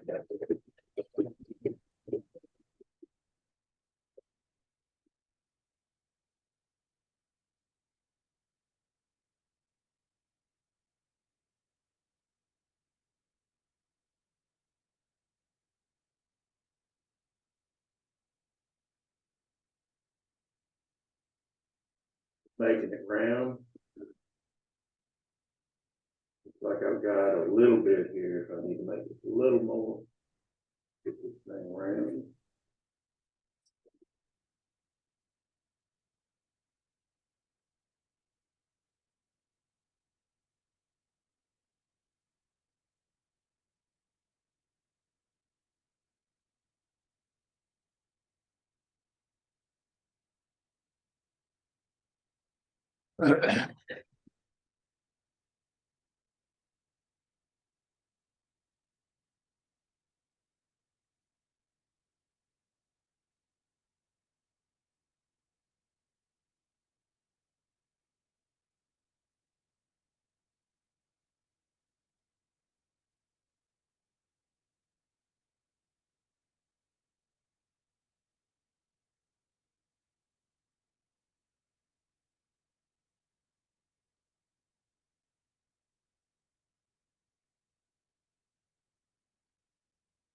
And I'm taping it a little bit toward the edge. I just want it to stand up off the table. I don't want it to look like that edge is, this edge right here is actually being on the table. So I'm tapering this up to accomplish that and leaving that as the foot. It's going to work out fine just about at that height.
Okay, so I'm putting a straight edge on here so I can see how deep it is, and it does taper a little bit toward the center, which which is fine. Didn't have to be. It could be flat, but I don't want to go any deeper in the middle than that. And because it's just taken away from the front of it.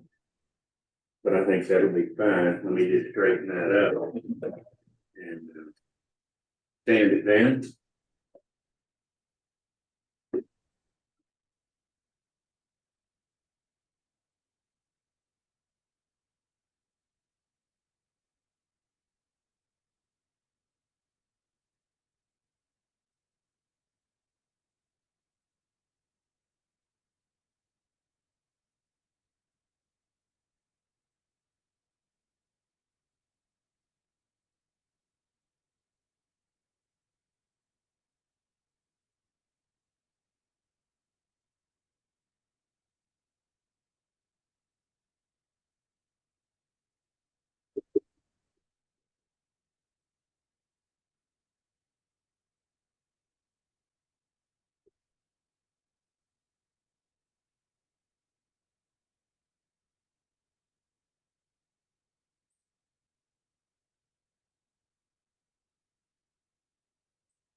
Okay, so I put some rings in here. Just by scraping them in. Just give it a little definition, so it's not just a plain flat black back on it. I'll come back and cut this off when I turn it around again, and when I finish the front. The back is not done. I think I have it about sanded, and so it's looking pretty good here.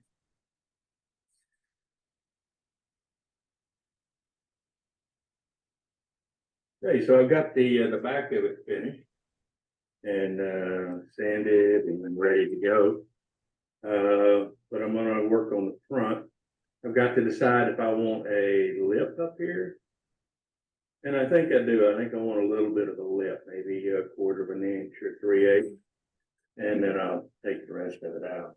But first, I have to get it smooth. So you got some rough spots here. So I'll take those down until they just go away, and then make a little curve, a little lip here at the top.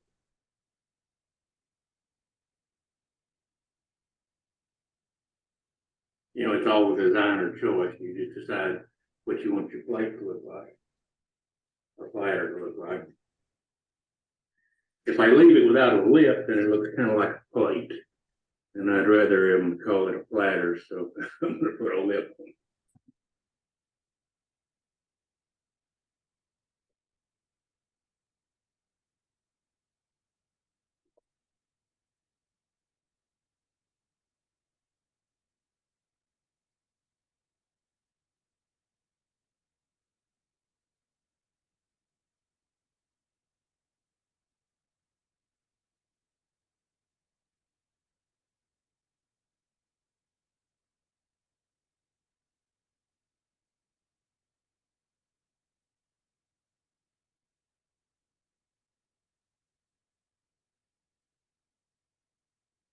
It's got a little wobble in it, but I'm not going to worry about it. I don't think they're going to be able to see it. So I'm just going to go ahead and make everything to this front face, and don't worry about the wobble. I might could get it out. I don't think it's enough to worry about.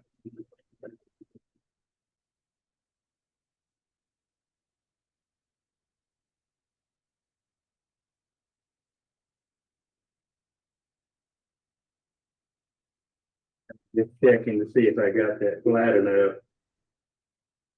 No, see, there's still some glue that I have to screw. So it's not quite flat yet.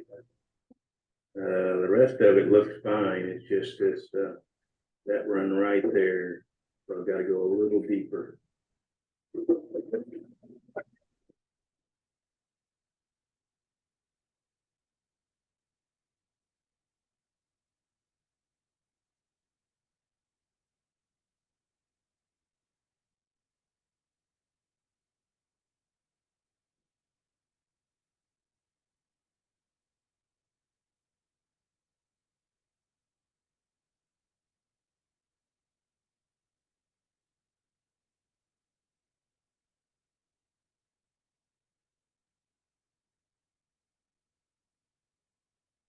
Yeah, see that glue line is still there. Maybe I can sand that out, maybe not, but I'm gonna go ahead and take it out.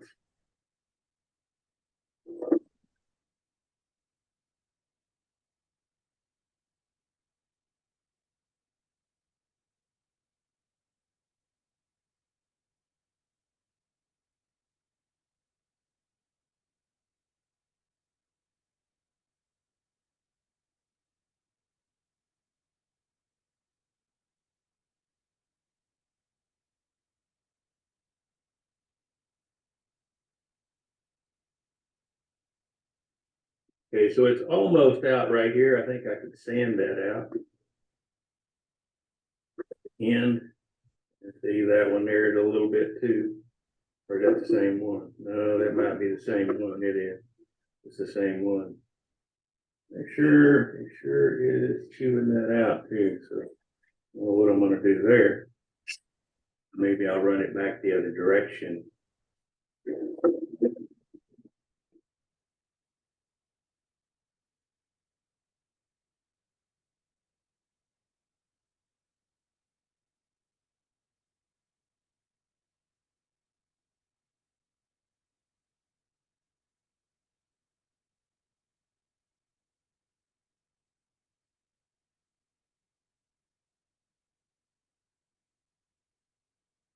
See if I can stop some of that tear out. Oh yeah, that helped it. Still got a little bit, but that's okay. I think I can clean that up. All right, so that's as thin as this top edge as I want it. Now I'm gonna make my little edge here, and everything else is gonna go to the center. So I don't want to work it a little at a time. Go ahead and get it done and sand it and have it almost completed. So I make one final push through here at the end, but because this is going to get separate.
I just need to keep checking it so I don't get too thin out here. Let's see what that is.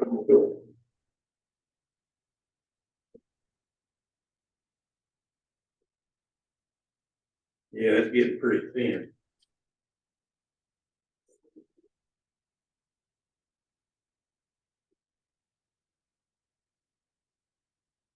Well, right there is about 3/16. I think it's about as thin as I want to get it. But by the time I flatten that, then I think it'll be thin enough.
Yeah, I can tell a definite difference here between the thickness of this and right here. So I am going to go ahead and turn this around. Not turn it around, but I'm going to turn the back side of this thing. And, take that bounding edge down to where it's flat.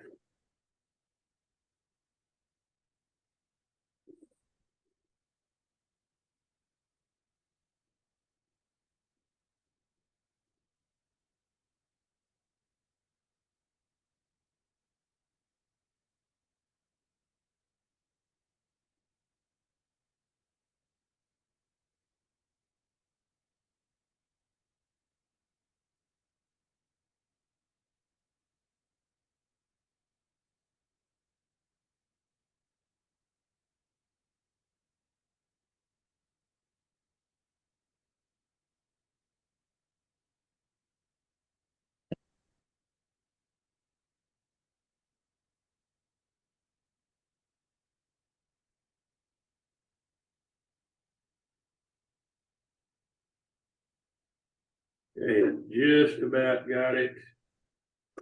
I need to stand this side again, and it'll be the same thickness all the way around. And that's what's going to really show. You know, you're not going to see that the bottom is a little bit off, but you will see that edge. So I want to make sure that edge is the same thickness all the way around.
That's fairly flat across there.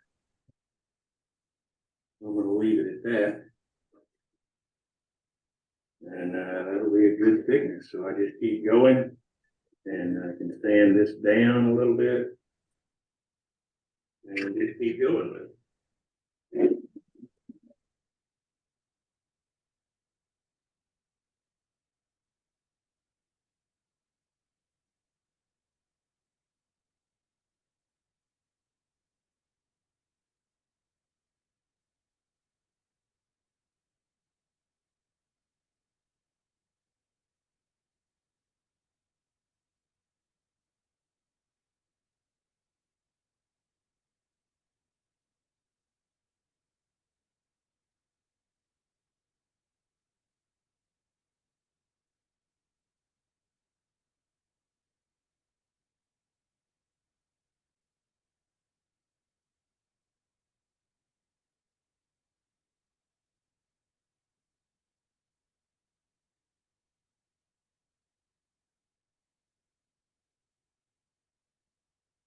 Okay, so I have the front side of it finished. I don't know if you can see it yet. I have the front side finished, ready to go. I do see that I've got a big glue line here, but I can't do anything about it now. I just didn't have the pieces smooth enough when I glued it up. The back side looks better, but you'll see it, but it looks better. But anyway, now I've got to take this tenon off that I had. And since I don't have a vacuum chuck or anywhere to hold it, because it's too big, I can't, my cold jaws won't fit it. So I've got to just grind this down, and I can do that fairly easy. That's not hard to do at all. So let me do that.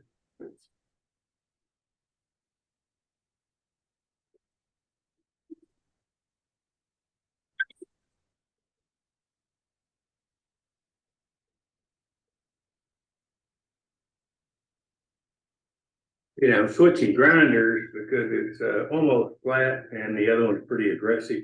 So is this one, but it's not as bad as that one.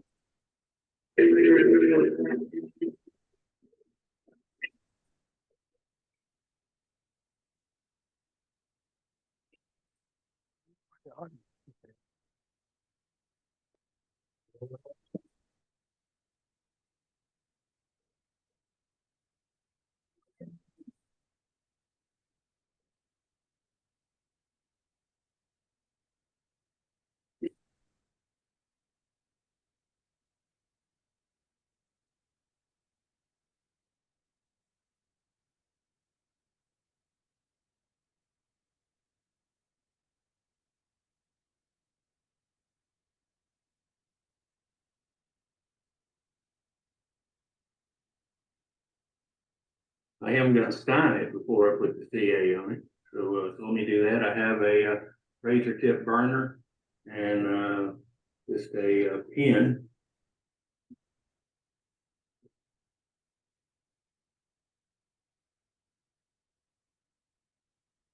Yeah, I have some pro grade disposable gloves here. I think they're for the food industry, but the CA won't stick to them.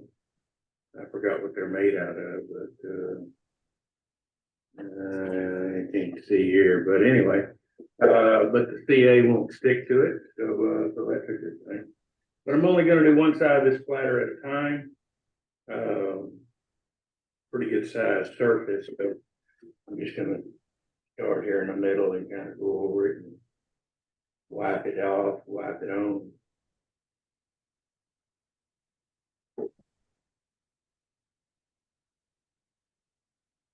I was going to fume this, but I thought that since it's I think it's red oak, I'm not real sure.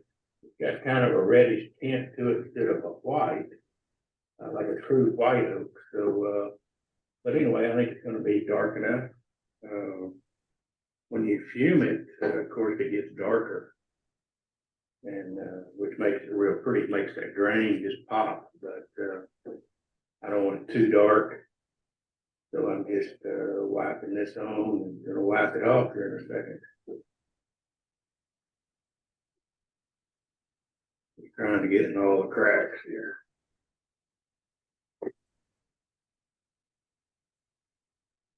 you have plenty of time to work with it. You've got like 45 seconds before it starts setting up. You just want to make sure you get all of it off the surface. If not, you're going to have to kind of sand it off because it will make globs on it or little beads. It seems like it starts drying in the wood first, and then you end up with beads on the surface. So you just want to keep wiping and make sure it's all off of there. But I do like the CA finish. It's a one and a done. So you just wipe it on, wipe it off, buff it. Let me let that set a minute and I'll turn it over and do the other side. But he's looking pretty good. He's looking at a pretty color. Yeah, I think it's dry enough to turn over. With these gloves, you can kind of come back and wipe it across again and in case, because it does bead up on top. Like I said before, it kind of dries in the wood first and it beads up. And you can use your gloves to kind of smooth it out again to make sure you don't have those little rust spots. Anyway, I think it's dry enough to turn over. And it's been about a minute, maybe a minute and a half. So there's still a few signing spots, but I think those will go away here. I think it'll be fine. I'm gonna turn it over. I do like these little forgot what you call them, mending plates, I think, from Home Depot. But it's like a bed and everything. I do like that to dry things on, so that's what I'm gonna use here. Set it up on it, and if you finish drying there. And let me get a fresh paper towel. And we're gonna do the front side the same way.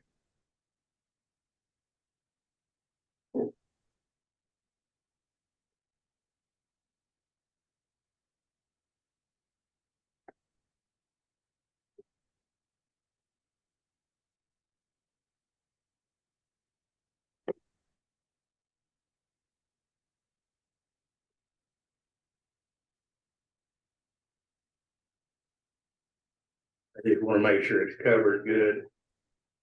And then we'll come back and wipe it off. Try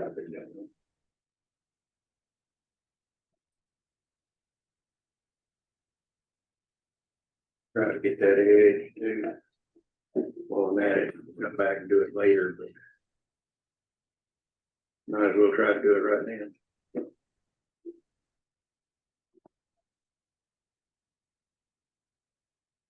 Okay, now it's just wipe it back off.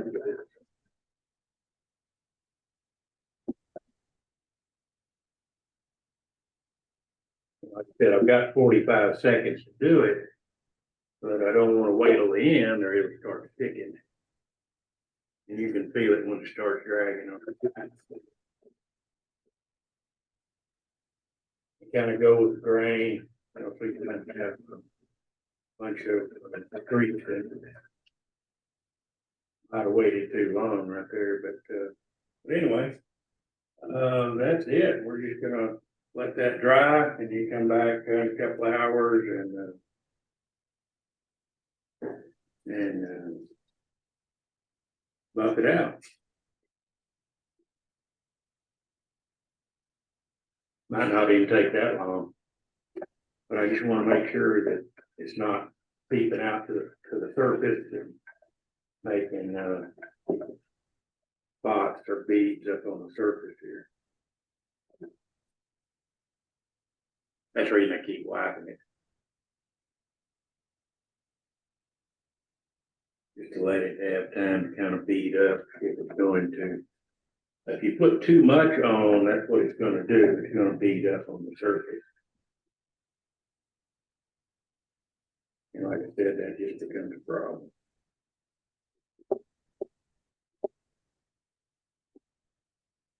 Okay, so let me let that set and we'll come back and buff that out in a minute.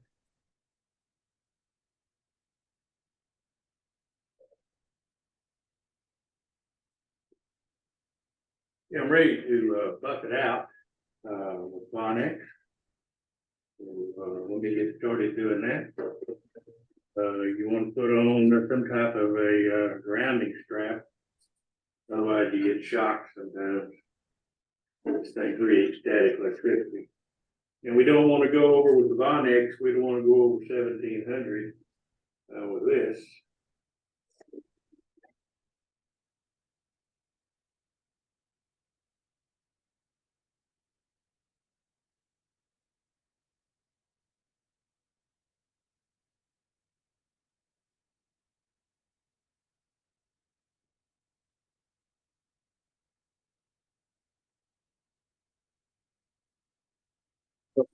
Pretty good.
Okay, so now we're going to wax it, not over 1100.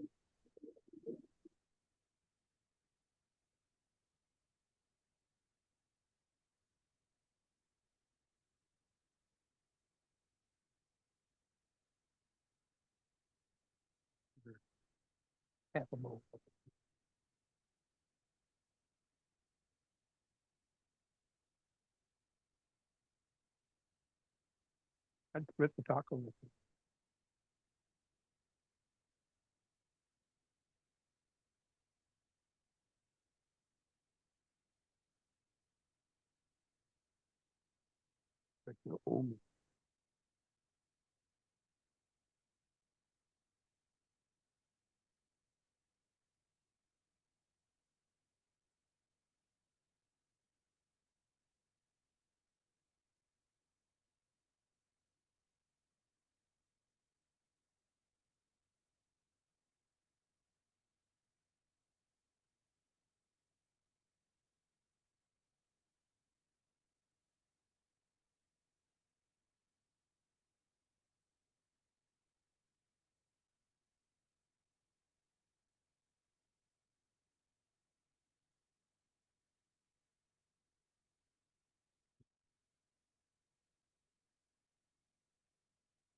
Okay, so I have finished my platter,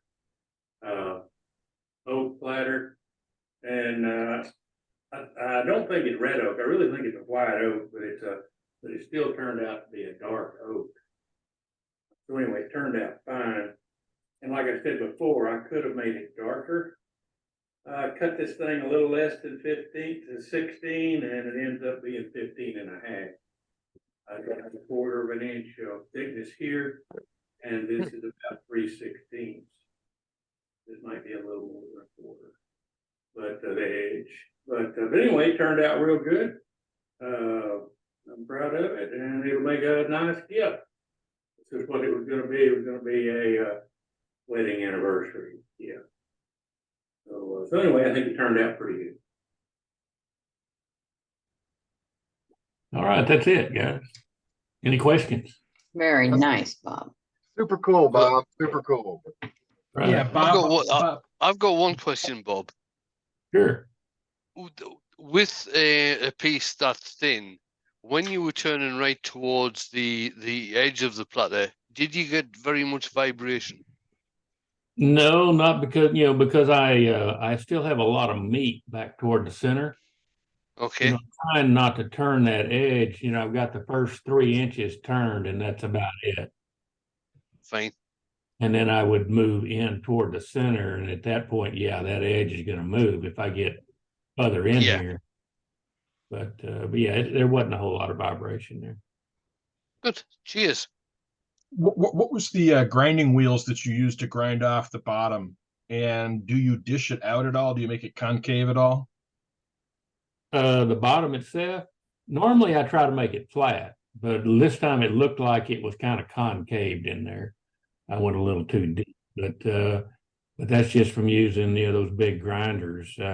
The coarse one, I don't know. I probably bought that at Harbor Freight or somewhere, but it's a real coarse one that goes on that grinder. Is it a toothed wheel or a blade wheel? I couldn't see the wheel itself. I didn't know which one it was. Yeah, it's a tooth wheel, so it has many teeth on it. It's kind of like a burr that you would get from a very coarse burr, like Gotcha. you get saber tooth or somebody like that. Okay, thank you very much. Carbide, and the other one is King Arthur's Merlin 2, I believe is what he calls it.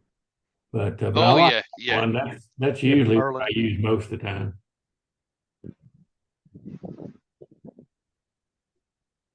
And CA, I don't know if it's food safe or not. I think after it dries, it's definitely not going to come off of there. But I don't know if it's food safe. It's just as food safe as the slivers that come off of HDPE cutting boards. No, right. Good deal. When you did the platters out of plywood, what type of plywood were you using?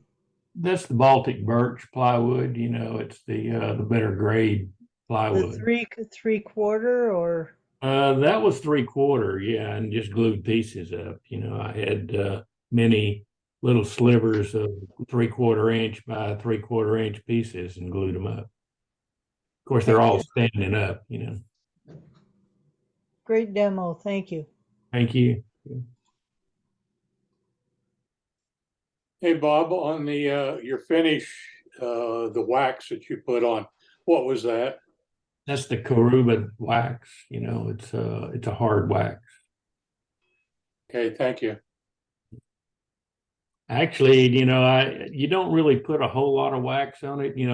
I've had that little piece of wax, probably 6-inch piece when I got it, and it's lasted forever. It's very hard. It doesn't get on the wheel very much, but you can tell it, when you're buffing it out, you can definitely tell the wax is on it because it feels waxy.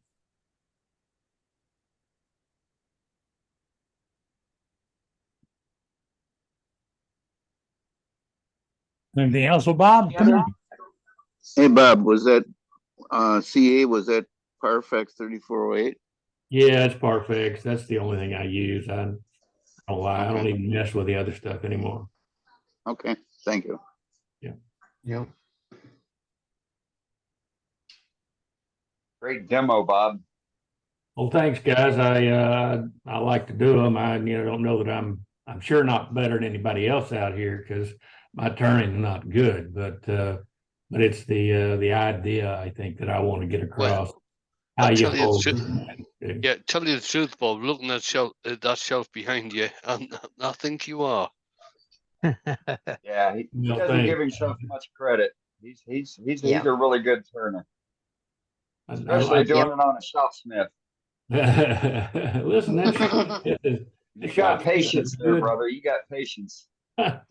Well, I used to think when I first got into this, I'd already had that Shopsmith. It was the new one. This is the Power Pro with the variable speed, 220, and it's a nice machine, 2 horse, and it's a nice machine. And when I first got into this, I thought, well, boy, I've got to have a Powermatic or something. And then I'm looking at it and saying, well, I've already got a 2 horse machine.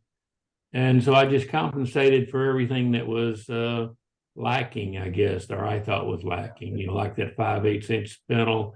I increased that to the inch spindle. And so anyway, He's made great modifications to it. Yeah. If it works, it works. Yeah. That's right. If it works, it works. So I'm not looking Well, for a machine. I have to say, that's the only Shopsmith in the lathe orientation that I've seen with a platter that actually spun true. Well, it's been real good. I don't have any problems with it. And good. I think it's kind of like whenever you sand that tenon off, though. And I think about this too.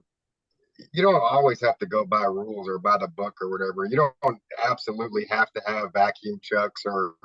I mean, if you can figure out something and put it up on the shelf, just figure it out and put it on the shelf. That's it. I could have, instead of grinding it off like that, and I normally don't grind them when they're, if it's the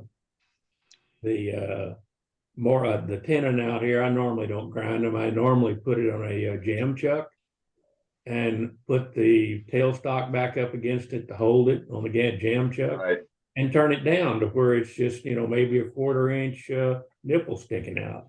And then take it and grind that little 1/4 inch nipple away. That's normally what I do. I don't know why I did it different this time, but I did. Anyway, it's just a different way of doing it. Yeah, definitely. Good job. Any other questions for Bob? All right. Nice. Well, all right. Thanks, guys. Everybody give him a round of applause. Yahoo! Skippy, Skippy. Look great. Oh yeah. Yeah. Thanks. Once again, thank you, Bob. I appreciate it. That was a round of applause. Yes, Bob, very nice. Very nice. And great tool use tonight. Very good tool use. A lot of drag cuts. Very good finish. Piece came out really pretty. You kept talking about that glue line. Don't ever let that worry you, bud. It all came out in a beautiful piece of wood. Well, Beautiful. good. I did go back on that glue line and fill it with sawdust and CA, and then sanded it back. So now you couldn't see it. Now it's not even a problem. Recovery room project. Recovery room project. That's it. That's it. That's it. What it's all about, folks. You learned about it here on worldwidewoodturners.org. You want to do a demonstration for us? Let me tell you how difficult it is. Can you do a demonstration? Put it in chat. That's how difficult it is. Put it in and tell us. We'll talk to you, recruit you, set it up, and go right to you. And Bob had recorded that in his shop, probably on his iPhone, edited it, and put it all together, and then you saw it. And it's all it takes. I can't afford an iPhone. That's an Android. That's an Android. Right? Yeah. We'll take it out of a collection, get Bob and I. All right. Good deal. But play it loose, and that's what we do. And we have a lot of demonstrators that you will see on this meeting format. And we've been doing this for like 210 meetings or whatever. We do a lot of demonstrations, and some of these guys are set up to do IRDs with multiple cameras and resources and all. And that is all really nice to switch cameras and sources and all. Not necessary for us. Really not. It's lovely. I like to see it. I like to know a guy's got this worked out and he's organized and puts this together. But what I really want to see a wood turner is turning wood and showing us the things that happen in his shop, the ideas they come up with, things they develop, the plans they come up. We talked about what kind of finish did you use. That's nice. Was that Paraflex 3408? If you've been with us for 200 and something shows, you know where that Right, Paraflex you would know it. 3408 came from. Right here. Mark Soleil, that old dog himself, It told us about that 3408, and we had a handful of members that was swearing by it. I wasn't. I had gotten some 3408 from my local club, and it was bad. It had been stored poorly, and it was bad. I hated it. I went back to my Starbond, which I was very happy with. But then the next time I got some 3408, it was good product. I used it like it. I still have it in the shop back there. It is a good product. We find different products with different uses. That's why we ask you what finish do you use? How did you get there? Tonight we saw Brenda did a nice calabash bowl, and there's a spot on it. We heard 3 or 4 people talk about how to finish it back out, buff it back out, get it. Yeah, because somehow the stress changes and you're relieving the stress, removing that material changed the stress on how it was removed. And that changed how the finish was absorbed. So now let's go back to saying we're going to go back to basic training.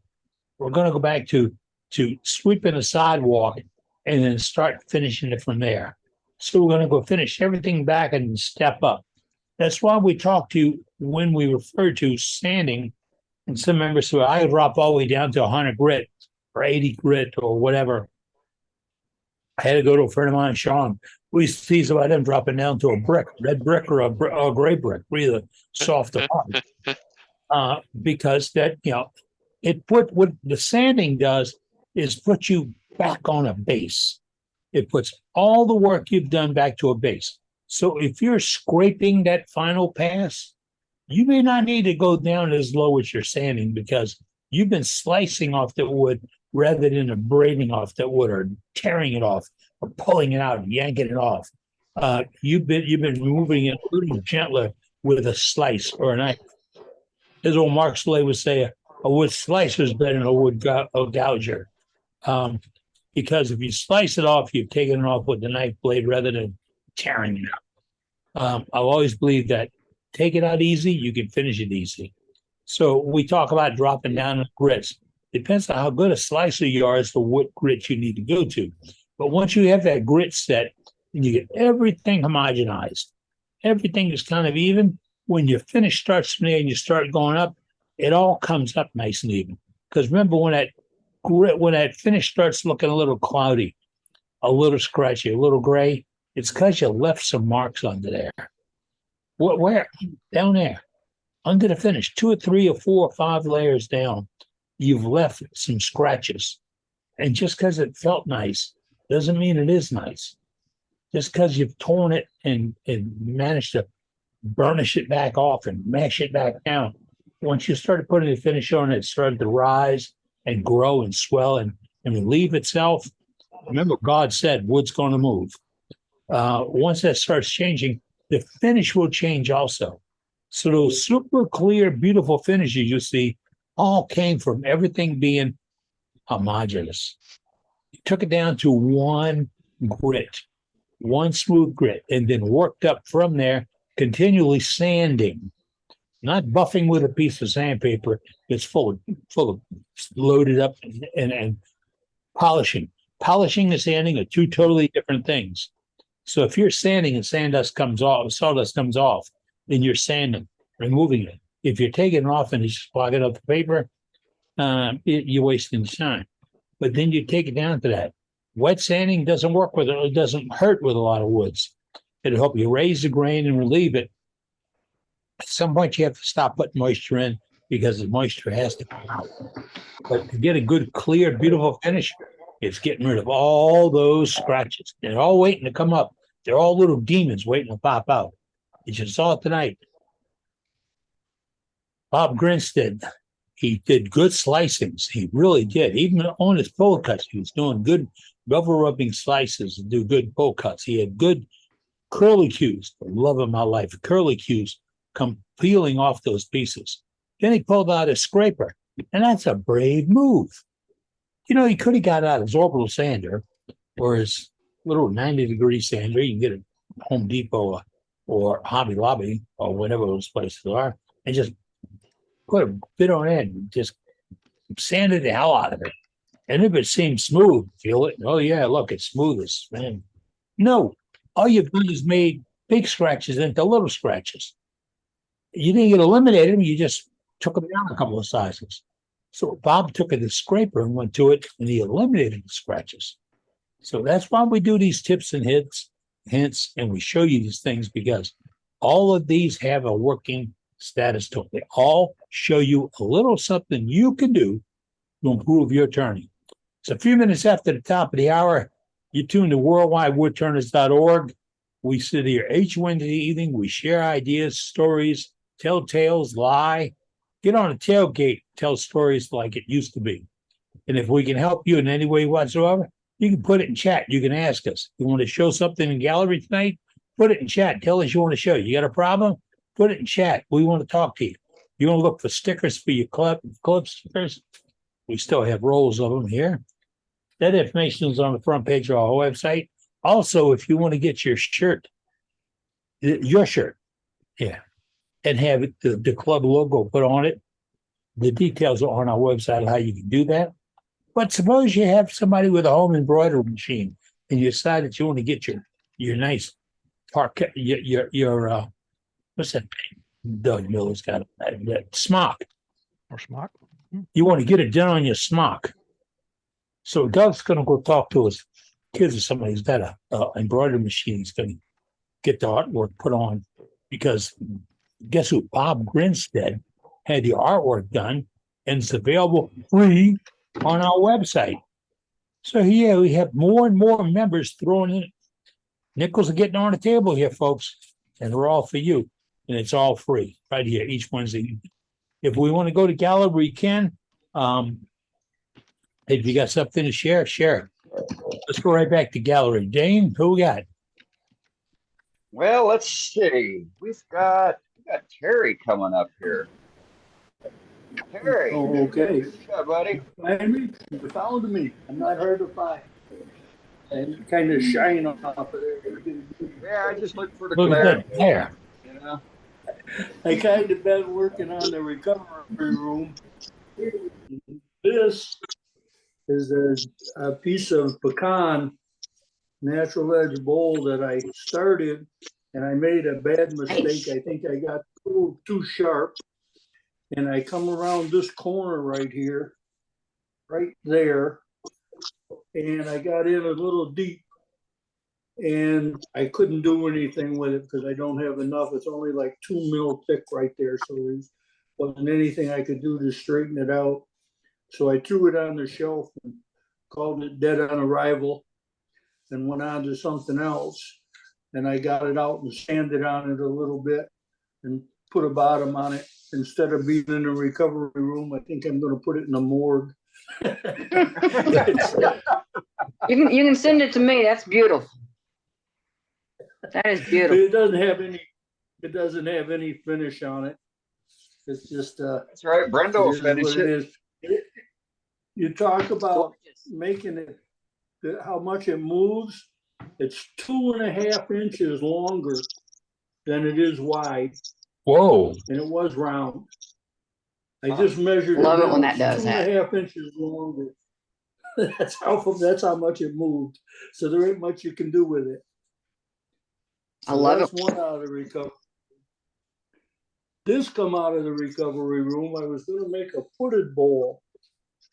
And I did make a footed bowl, and I spent half a day making nice feet on it. And I didn't have, I had a couple of checks. I had a couple of checks in the bottom of it. And I couldn't put the feet where I wanted them. So I had to readjust them to go around. I got it all done. It looked really nice. I set it down on the table, and it was kind of crooked a little bit. You know, it didn't set straight because of the way it was done. It was turned. I didn't get it quite centered. It still looked okay. And I said, well, nice. I reached across it and just brushed it, and it fell over. It wasn't balanced right on one side. It would just fall over. So I left it there for a while. Then I went back in, and I jam chucked it and turned the legs all back off of it and brought it round. And it's not round either after setting. And then I made a pedestal for it. Oh, nice. There we go. Oh, that works. Yeah. That's perfect. Told you I saw a What a great pedestal in there. Great. Looks great. Looks great. So it come out pretty good. So I Yeah. saved that one. Then you could tilt And- it if you wanted to. Yeah, you can do anything you want to it. I don't know if I'm gonna attach it yet or not. Probably will, because it'll probably get knocked over and broke if I don't. But then, let me turn the camera around. I went to the third one. And Oh, he's got something big. a whole truckload of green mesquite. Very good. And the hurricane had shook the tree, and it was absolutely checked everywhere. I got 100-pound pieces that I'm winding up not being able to get a 3-inch ball out of. But anyway, this is the top. This is the bowl. See it, and it had a big check on the other side. I put my dog bones in it, then filled it with a pot. Those holes actually went all the way through. And so I put them in, and I had to make it a little shallower because of the way it was mounted. I usually don't make them quite that shallow, but I still thought it come out kind of pretty. And that's the base. I managed to leave a little bit of the bark and the sapwood on the base. And I was pretty happy with it. Gonna crack? No, I Are you- don't. The base didn't seem to crack. I picked up a whole bunch of pieces. I won't pick it up, but I cut some. Took like a 2 1/4 inch Forstner bit, and I went in about as deep as I could. I probably went in 3 inches, and then I took an 1 1/8 bit and went in probably another 6 or 8 inches, kind of relieve it and let it dry better, and keep it from cracking because it's still green. 2 weeks ago, it was still alive. The hurricane knocked it over, but it didn't die. But when I started working on it, every piece of it is checked and cracked, and I spent hours with a chainsaw trying to get 4-inch square pieces. Right, but the beauty of got a that, challenge, the beauty of that mesquite in that orientation, everything's going to move all in line. You shouldn't have to worry about having any cracks with you boring up inside of it. So you should be good to go on that. I've made quite a few of them, and it's one of the things I really like about mesquite is it's really stable. If you can get it so that it's not too thick, and kind of that's why I bore up inside of it to relieve the tension on it. But I think it's going to be all right. And none of these are set in stone. And this one I think I'm going to use for a pot or something, unless somebody decides they would like it. And I'll go to them. Hey, Terry. Brenda wants it. Terry. Yeah. Brenda wants it. Another nice piece from Terry. Hey, Terry. Would it help any if you maybe put it someplace that it'll maybe dry just a little bit slower? I mean, I'm sure you've done so much work already. Yeah, that's done drying, but it's been a couple of months now. But I had one. I had a platter that I made, and I thought it was pretty dry. It was made out of that pecan wood, and I took it to the club meeting, and it was really pretty nice. And we went to the meeting at the club. And I showed it to everybody, and it's sitting on the table. We were there for about 3 hours. And by the time we got ready to leave, it looked like it had been ran over by a truck. It looked like a balloon with the air out of it. It moved. I mean, you would not believe how much it moved. It was pretty funny. But that might have been there, but I had already... I just gave up on that piece because I had that line in there and I don't like it. I didn't have enough material to smooth it back out. And then after I got disgusted with it and threw it on the shelf and picked it back up, why it was oblated so long, there's no more turning it, so it is what it is. And this goes on from there. And that's pretty much all I got for now. I'll get back into the mesquite. I cut up a bunch of it, and I'm trying to make, I got a challenge to make some Christmas ornaments out of it. And I got 50-pound logs or 75-pound logs, and I can't get 4-inch cylinder out of one. Wow. It's all cracked. And the hurricane just shook the heck out of it, I guess. It's none of the checks run in the same direction. They go everywhere. So I guess I'll have to look for another tree. Well, you can always That's turn all a I got, guys. You can always turn a cracked Christmas tree. I was just gonna say the same Yes. thing. Pull Phil Right. Anderson and turn with what you've got. Yeah, I've been playing with it, but I have different ideas and they don't go along with my ideas. I'm sure you'll figure something out good. Thank you. Oh, I'll make some more. I'll make some Oh, more. we know. Oh, those are beautiful, Terry. They're beautiful. Oh, thank All you. right, let's go to staying in Texas. Let's go see what Kelly's got. Kelly. Hey, Yeah. Wait. Hey, Terry, you can take that mesquite, turn a rough shape that you like, tape one side with aluminum tape, fill it full of black epoxy, and let it sit for a couple of days. You make whatever you want to, and it'll look incredible. Anyway, I'm not retired like you guys, so I'll just show you a few things.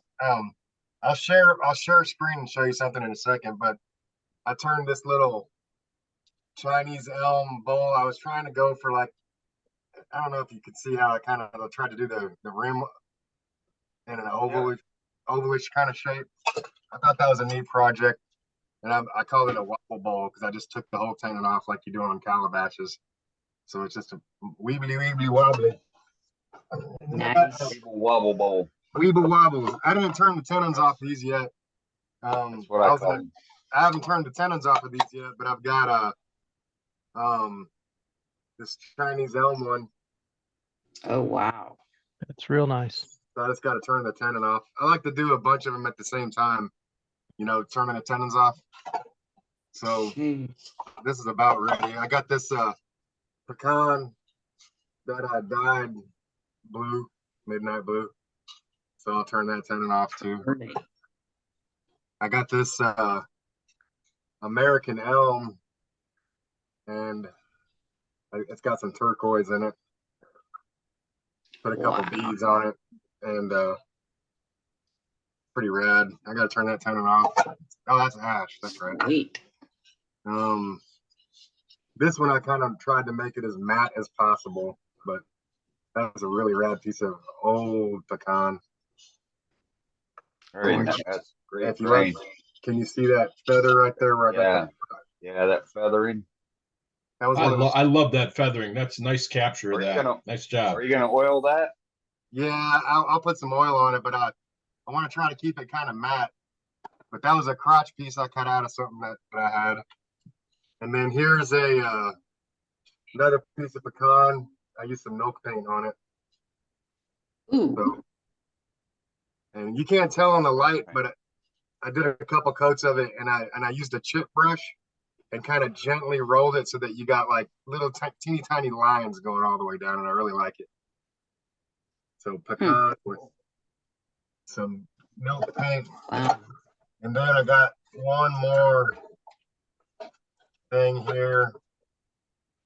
Another little Chinese elm one. And so I did white paint on the inside, and then I'm gonna stitch that out. But that one was kind of cool too. All right, and now let me show you what I really did. This is all the stuff I do, like from 4 in the morning till about 7 or 8 before I go to work. So I'm going to share the screen. Oh my goodness. And okay, so I got higher. These things right here are 5.5 feet tall and 8.5 by 8.5 wide. And this is the rotted piece right here that they gave me to duplicate twice, and I did. And oh my goodness. And they go on the top of the windows up here on this church, in between the bell tower, about 100 feet up in the air, 75 feet, 100 feet up in the air. So that was my job. It took me a couple days. to turn Oh, nice, Kelly. those They two look things good. into that right there. Wow, did a good job. Those I are think beautiful. my shoulder still hurts. And then the other day, my wife said that we were going to one of her friends' birthday parties that was turning like 65 or whatever. And I was in the middle of making a bowl and it was walnut. And so I got that, but I had it done and then I was like, man, this is a nice walnut. I don't know if I want to give this away. Let me turn something else. And she said, she turned on my little burner and she's like, you better put her name on it right now. So I had to give it away. And then I had a kid over my house that was trying to learn how to use a couple tools. So I had him on the small lathe turning a box, and I was on my lathe turning a box, and there it is right there. Nice, really nice. What kind of wood is that? I don't know. I have a lot of that too. I don't know. Pretty wood. Yeah, there you go. Yeah, it's just pretty This wood. right, Okay. that right there is ebony, of course, but this right here is some kind of weird burl. Might be a help. Boxwood. Yeah. Yeah, that's what it was. Who said that? Boxwood. It sure is. I like the way you left the top edge. The top edge is beautiful. Yeah. But that was the real job right there. Did you split those in half? Like Yeah, you I showed did. in the other picture? Yeah. Yeah, okay. I got an American Beauty, so I can only go about 3 feet, so I just cut them in half. Yeah.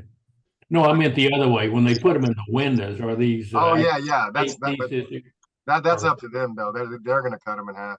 Yeah. Okay. Nice. Right on, Kelly. That's pretty. Been busy. Nice, Kelly. That's really pretty. Thank you.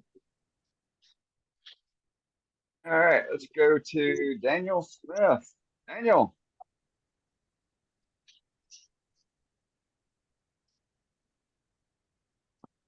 Still there, Daniel? Because you got to turn your video on. Daniel, talk to us, sir. Or is it Dan? There's Dan Smith. See a picture. I don't see a person. Dan's sleeping. We'll have to come back to him. All right, let's go to Bill. Hey, Bill. Been a while. Busy summer. It's been a busy summer, so I've been doing a bit of turning, but I haven't been to many of the meetings. Correct. Some time ago I made a set of candlesticks, yay high, and first time we used them, the grandchildren were over and somebody knocked one over, and small panic. So I've decided no more of the long candlesticks. So I've started to make I just happen to have lots of little pieces around. And so these are, there we go. These are both out of big leaf maple, and they're heavy enough that I don't think even the grandchildren will knock them over. Great. Yeah. And little brass rings from Lee Valley. And a couple of vases. This one is another big leaf maple vase, maybe 4.5 inches by 4 inches. All right. Nice shape. Ready. Yeah, nice piece. What's your finish, Bill? They're all pretty. I usually use a white pond poly unless there's a bark issue in which I use CA glue, but normally I use white pond poly. And this is a piece of yellow birch, which is the provincial tree up our way. And this one's got some nice spalting in it. Spalting? Beautiful. Going through the wood pile. Whoa, wait a minute. We're not going to burn that. There you go. Love it. Very good. Yeah. Yeah. Good shape. Yeah. Anyway, that's it for tonight. Right on, Bill. Good stuff. See you in Thank you. All right, let's go to jump all the way down to the T's. Let's go to Mr. Fitz. Hey, Todd. Hey, how is everybody? My first doing day good. here. My first time with you guys. So Glad to have you. Welcome, Todd. Aboard. So thought Billy you were, Bird. New one. Billy Burt's been on me to come to these for a while. I finally did. I'm up in Dallas. Came back from SWAT with a bunch of Hampshire Sheen products, and so I've been on a Martin Saban Smith inspired tirade, I guess, since SWAT. And Odyssey. Martin You had a Smith good demo. Odyssey. You had a great demo. So I have this. Let me see if I can get in a place here. With the light. This is a piece of ash that I did. And then I used his intrinsic dyes on the outside, and then the embellishing wax into the grain, the gold embellishing wax Oh, yeah. to Good job. accentuate the grain of it on the outside. I used a sorbet. Robert Sorby texturing tool and a little bit of embellishing wax in the bottom as well. I'll have to do something better for lighting in here. Weren't you talking about doing that in the hotel bar that night? I think I was sitting at the table with you and Martin and Scott. Yeah. So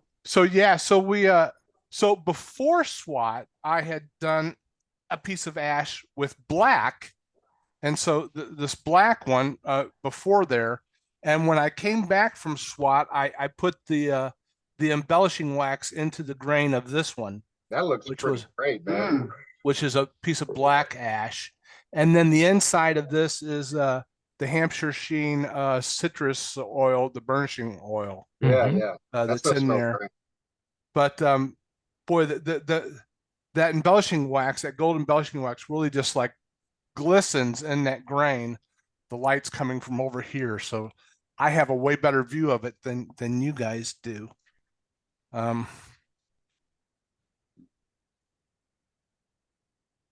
Wonder if I can light it up some. There you go. Maybe you can see it better. Oh, yeah. With the light. But I was talking about this one after a couple of beers, and that was a lot of fun to do. And then the new stuff that Martin had down there was the carnival colors. And so this is a piece of maple with the carnival colors on the outside. And then the Danish oil on the inside. Oh, that is nice. Yeah, so a lot of fun. The carnival colors are a little harder to put on, in my opinion, than the intrinsic colors, but man, they sure are brilliant and bright. Is that airbrush? Nope, that's paper toweled. So you just have to like spend more time trying to blend the colors than you would with the others. So Todd, what do you mean by the carnival colors are harder to put on? So the carnival colors are a stain instead of a dye, and so they sit on the surface more. And so as you put one color on, you're sort of wiping off the other one more than with the intrinsic dyes, because they soak into the wood better. You're able to blend inside of the wood more. And with this, it just seems like the transition lines were always sharper. Yeah, a sharper transition line. Got it. Okay. All right. Cool. Thanks. Good to know. That was good though. That one looks great. But I guess if you were just to want to use one color, you'd be all right. Yeah. So I know that that Martin does a lot of one color examples on that stuff, but I think I put like 3 or 4 colors on this one. So what's the what's the medium? Are the carnival colors also water based? They are water based. Yeah. Okay. So technically you could, if you used water as a transport medium, like to blend things, it might go better. I don't know. I'm just spitballing here. I'm guessing. Absolutely right. And I'm going back and just wetting down the paper towel with the color on it a little bit and going back and forth between them more often helped me a lot too, because it was keeping it a little wetter. Okay, great. Thanks for that. Appreciate that. Thank you very much. Nice. So Billy Burt missed you tonight. You know, he's out. He went from Alaska to New Orleans by boat. I think he's probably at the Panama Canal about now. He's pretty close. He's pretty close. We see updates from him every day. So more of Martin. He came to Dallas and did a class on making little ring boxes. And so I made this little ring box with with maple and walnut, and then the little Sorby tool again there on the inlay on the top, and it has some of his embellishing wax in it, but very little of it. So that was a fun project, but it was great just to hang out with and absorb all the information that Martin was throwing at me for a day of turning for that. And then this one I just did, which is sweet. I've left the mortise in the like bottom of that. it because I have a little pedestal that I'll make this into a pedestal bowl. So a piece of maple, and it's got 4 coats of his lacquer on it, and then buffed out, and then that's the intrinsic colors again. So beautiful. Really a lot of prettiness in that one. So I'm pretty happy with it. So do you do like he did? He put it on and then sanded it off?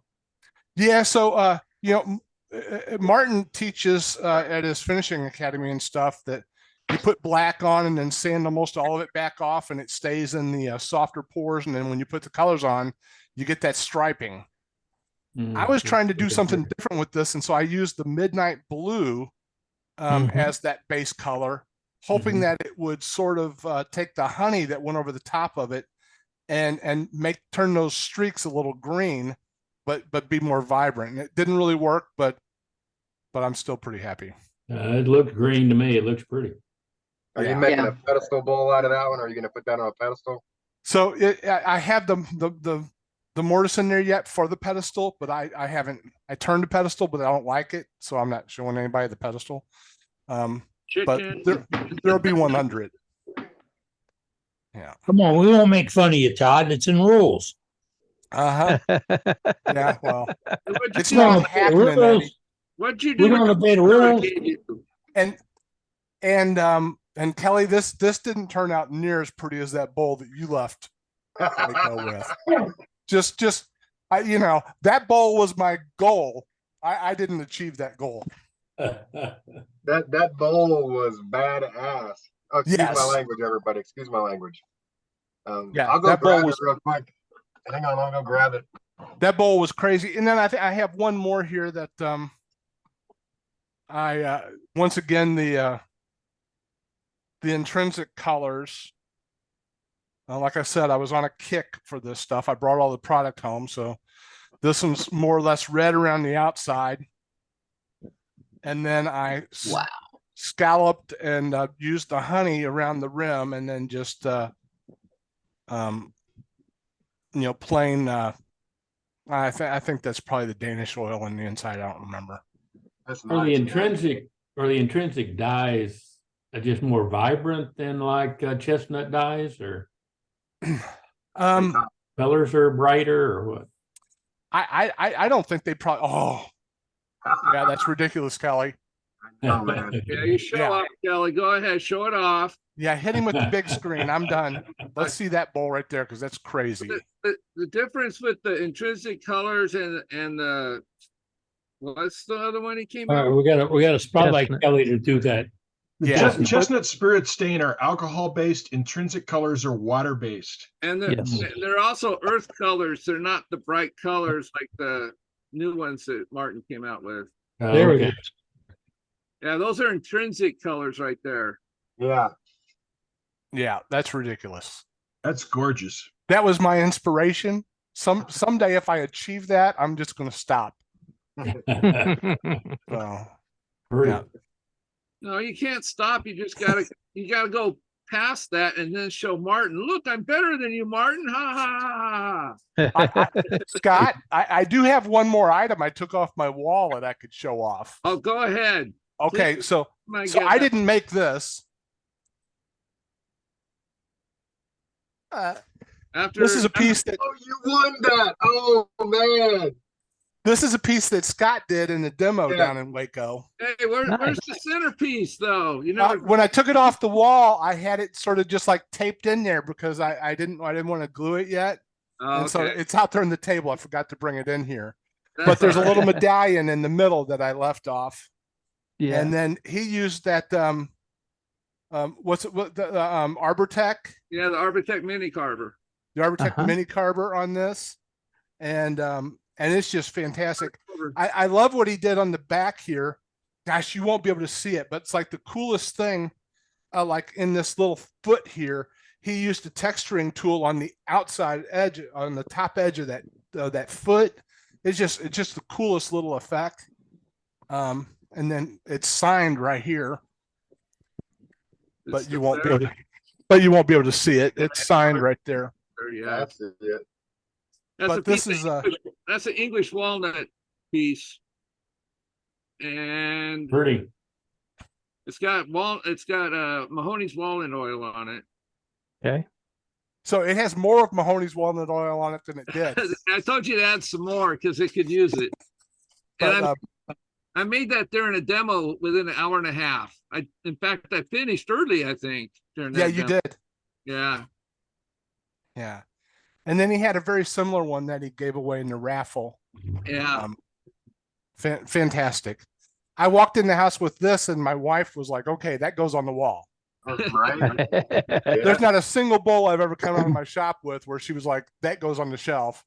I walked in with this. She said, this goes on the wall. Oh, there you go. Yeah. It's awesome. It's good to see you in here, man. It's good to see you in here. You need to come on Wednesdays for sure. Yeah, I will. All right, good. Yeah. Good to have you. Thanks, Todd. Oh yeah, thank you.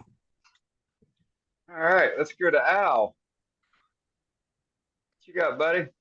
Got to start your video, Al. Yep, got it. How's everybody? Got me? Do you have me? Got you now. How's everyone? Doing good, doing good. Going back to things that I've picked up from watching Wednesday nights. Remember the Crazy Bowl? This was a board to a bowl. Right. Okay. Remember we talked about that? Nice. Yeah. Yeah. Like blew up. Yep. It was a flat board. And I showed a piece last week from a gentleman, Mustafa Sunmez. Remember that the vase that you could turn upside down is the vase both ways. Here's another piece. I tried to copy him. You know, if you don't like what you see, well, then Oh, pretty. you look at the other side of it. Wow. So he's a very good turner. He's pretty impressive. And to me, it's a challenge. And Did pretty good there yourself. I'm a copycat. Cool. But I Me thought it was too. fun. Yeah, me too. Yep. I try. If we all wanted to admit to it, we all copy. Terry was talking about how wood turns, and I was playing around, and I was making his hat, and there was gonna be a crack right here, and here I saw somebody talk about drilling a hole at the end of the crack, and I drilled the hole, and I come out the next day. And it bent up like that, so now it's like a goober hat. I was thinking, I just saw it on TV earlier. Yeah. Nice. Pow hat. I like that. But I come out the next day anyway, like that. So, anyways, That's cool. I hope everybody's having a good time. We I are, love Al. it. Thank you. Thank you. Nice thank job, you. Al. Good night, guys. Good night now. All right, let's go to Howard. What's going on, Howie? Hey, how's everybody doing? Doing good. Well, Great. At We've least been I, waiting for you. at least I don't have to follow Kate or Joaquin or Todd. So, other day, a guy asked me how far you can go into the woods, and I've been trying to figure that out. Anybody have any idea on how far you can go into the woods? Halfway. Yeah, that's about what I figured. About halfway. Halfway. Yeah. Yeah. You think that might be right? Hello? Yeah. Yes, sir. There's a whole lot of us staying quiet about this. Don't know where you're going with it. Those guys from Alabama, you gotta I think halfway is about as far as you can go, right? Because you go past halfway, you're coming out, so you're not going in. But anyway, this is a little hollow form. I made it. I don't know if you can see very well. It's it's mango, about 8 inches wide and 5 inches deep. Mango halfway. You go over halfway. Mango halfway. Huh? Oh my goodness! But anyway, this looks pretty. You started it. Yeah, I did. Yeah. A friend of mine went out. A friend of mine went out, spent some time with Mike Mahoney, and Mike does these white oak trays and platters, and so he brought back a platter that Mike had started, and I don't know where he had kept it under his house or not, but he brought it to me to see what I could do with it, and it was folded up kind of like a book, and it was about an inch longer than it was in another direction. And so it's been sitting in the shop for a long time, and I finally said, well, I'll see what I can do with it. Well, I couldn't make a platter out of it, so I ended up with something about 3/8 of an inch, and Mike had put his screw chuck in here to turn it, and but this thing was so warped. I finally got this, and on this side he had his pennon, and the only thing I could think about doing is putting a little raise right there. And after I did that, I thought, well, this was some beautiful white oak, and it had beautiful rays on it. I don't know if you can see some of the rays. The rays, maybe you can see them better back here. I don't know.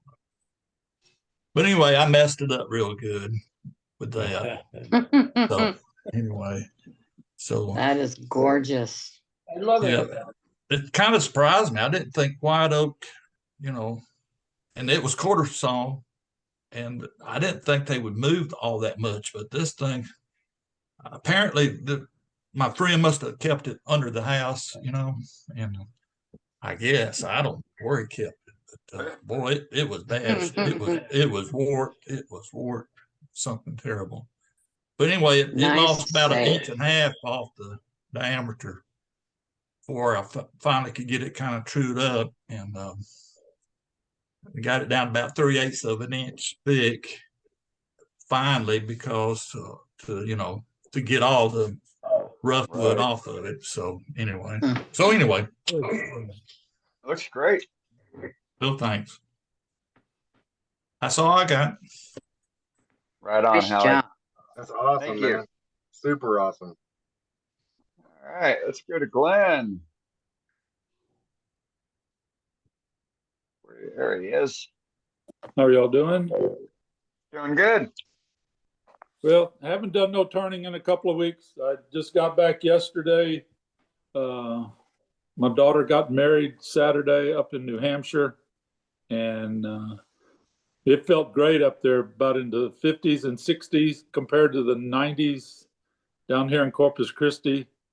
But a couple of weeks ago, I had showed this bowl that I had made for her for a wedding gift. It's out of mesquite, and the insert is one that Joaquin had made. He gave that to me. But last time I showed it, I didn't have the bottom finished, but then I just finished up the the bottom, the foot. I had did some texturing on it and just put their initials on it and the date they got married.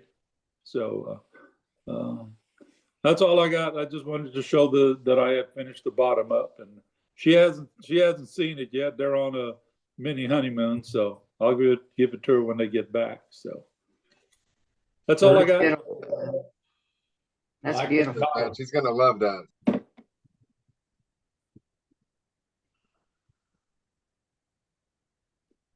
Right on. Thank you, Glenn.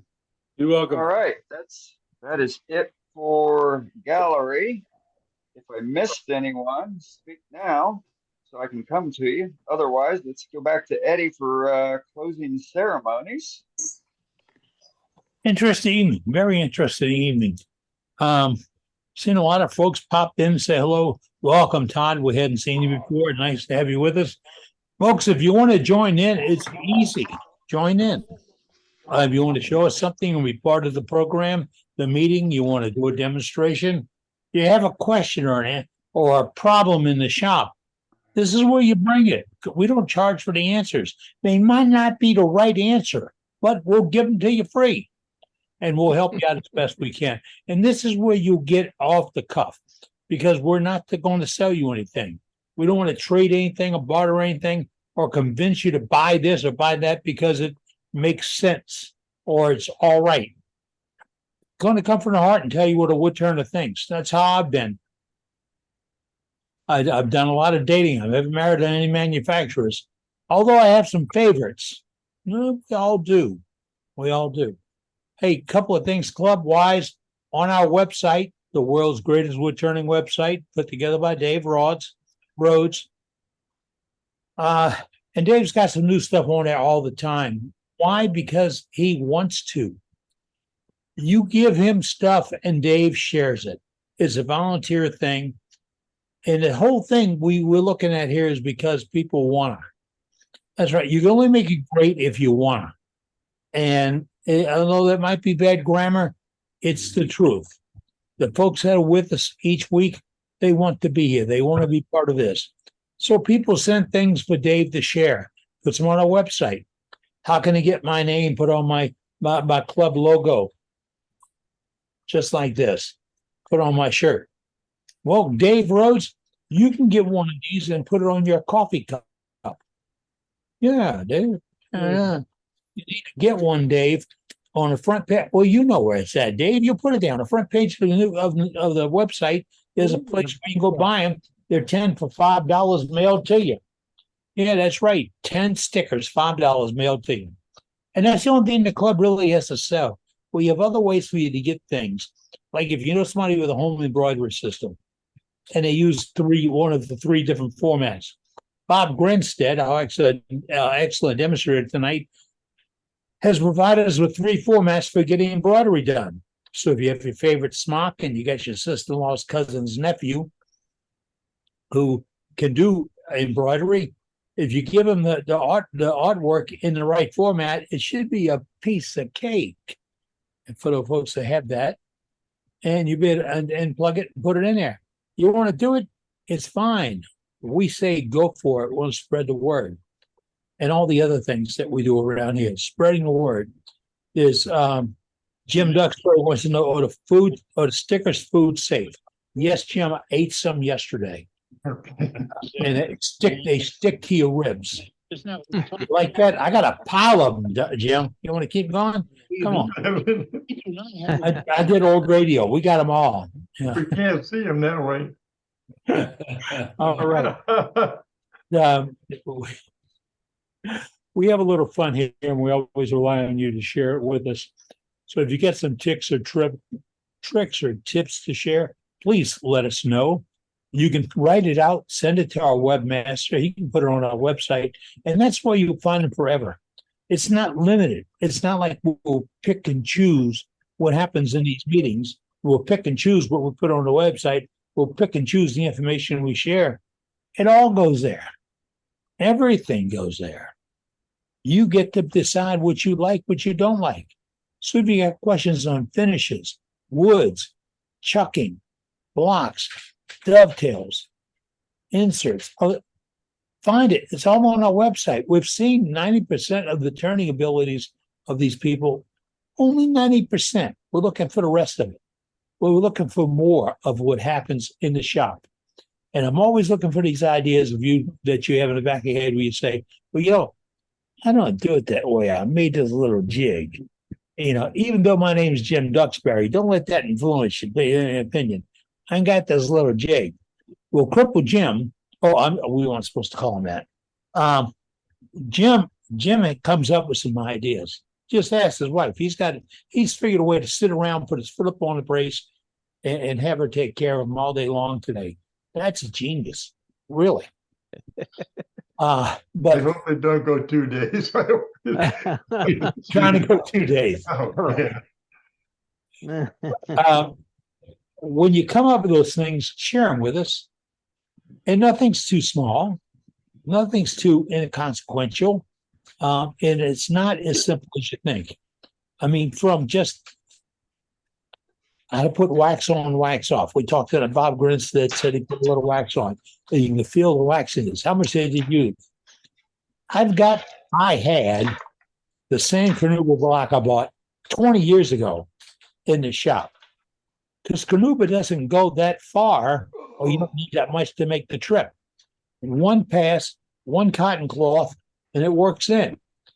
If you're using more than that, something's wrong with the finish before you got there. Because it's there to enhance a finish.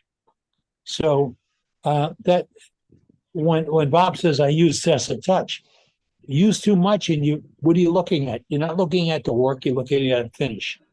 So, you know, if you got ideas to share, we want to know about it.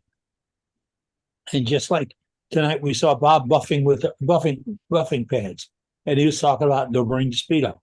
Why? You'll burn the finish off. Don't bring the speed up. Why? You'll wrinkle the finish. You make a little doo-doo-doo-doos. Yes, that's the technical term for them. Doo-doo-doo-doos, and you finish. What happened? You got the finish hot, and you wrinkled it. You moved it. What do? You let it cool off. You get the wet sand out, and you knock the ridges down. Can you spell that fancy word for us? Doop doop doop doop. I have it in a. It's on our website under doop doop doop doop. Yeah. You want to? Oh, Charlie's going to start something, huh? All right. But we talk about those things and share those things because sometimes. And I get this a lot, and I've had it for the last 20 years or so. People think, oh, more power, and we'll get it there. It has never, ever been more power. It's been more thinking. The best work comes from more thinking, not more power. Turning it up faster, making it go harder, hotter, quicker is not the solution. It's not the fast solution. It's thinking about what happens. What cuts, what burnishes, what smooths, what burns, what grates, what just arcs in the wood. Think about the product you're working with, how you're impacting it, and what's going to happen when the almighty moisture in the air attacks it. Moisture today? No. I think it was, who said he took a bowl to a show? And moved that show, and it looked like a piece of, all right. I've been sitting in my own garden room where I had my gallery at my shop, and heard a piece break across the room that I turned a couple of years ago. It was sitting on a shelf across the room. It was turned out of cedar, and I'm looking up, and all of a sudden I realized that bowl is in two pieces now. Nothing in the room changed. Except what was in the air.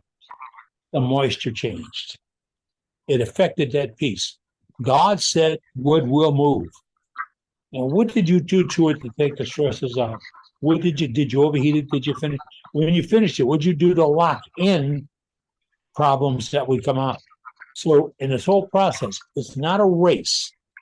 It's a process. So think about when you're finishing a piece, when you sand it, let it cool off, let it grow. I worked in a cabinet shop as a kid, and I mean I was a kid. And the guy that was a head cabinet maker, a lady asked him, "How does that going to look when it's finished?"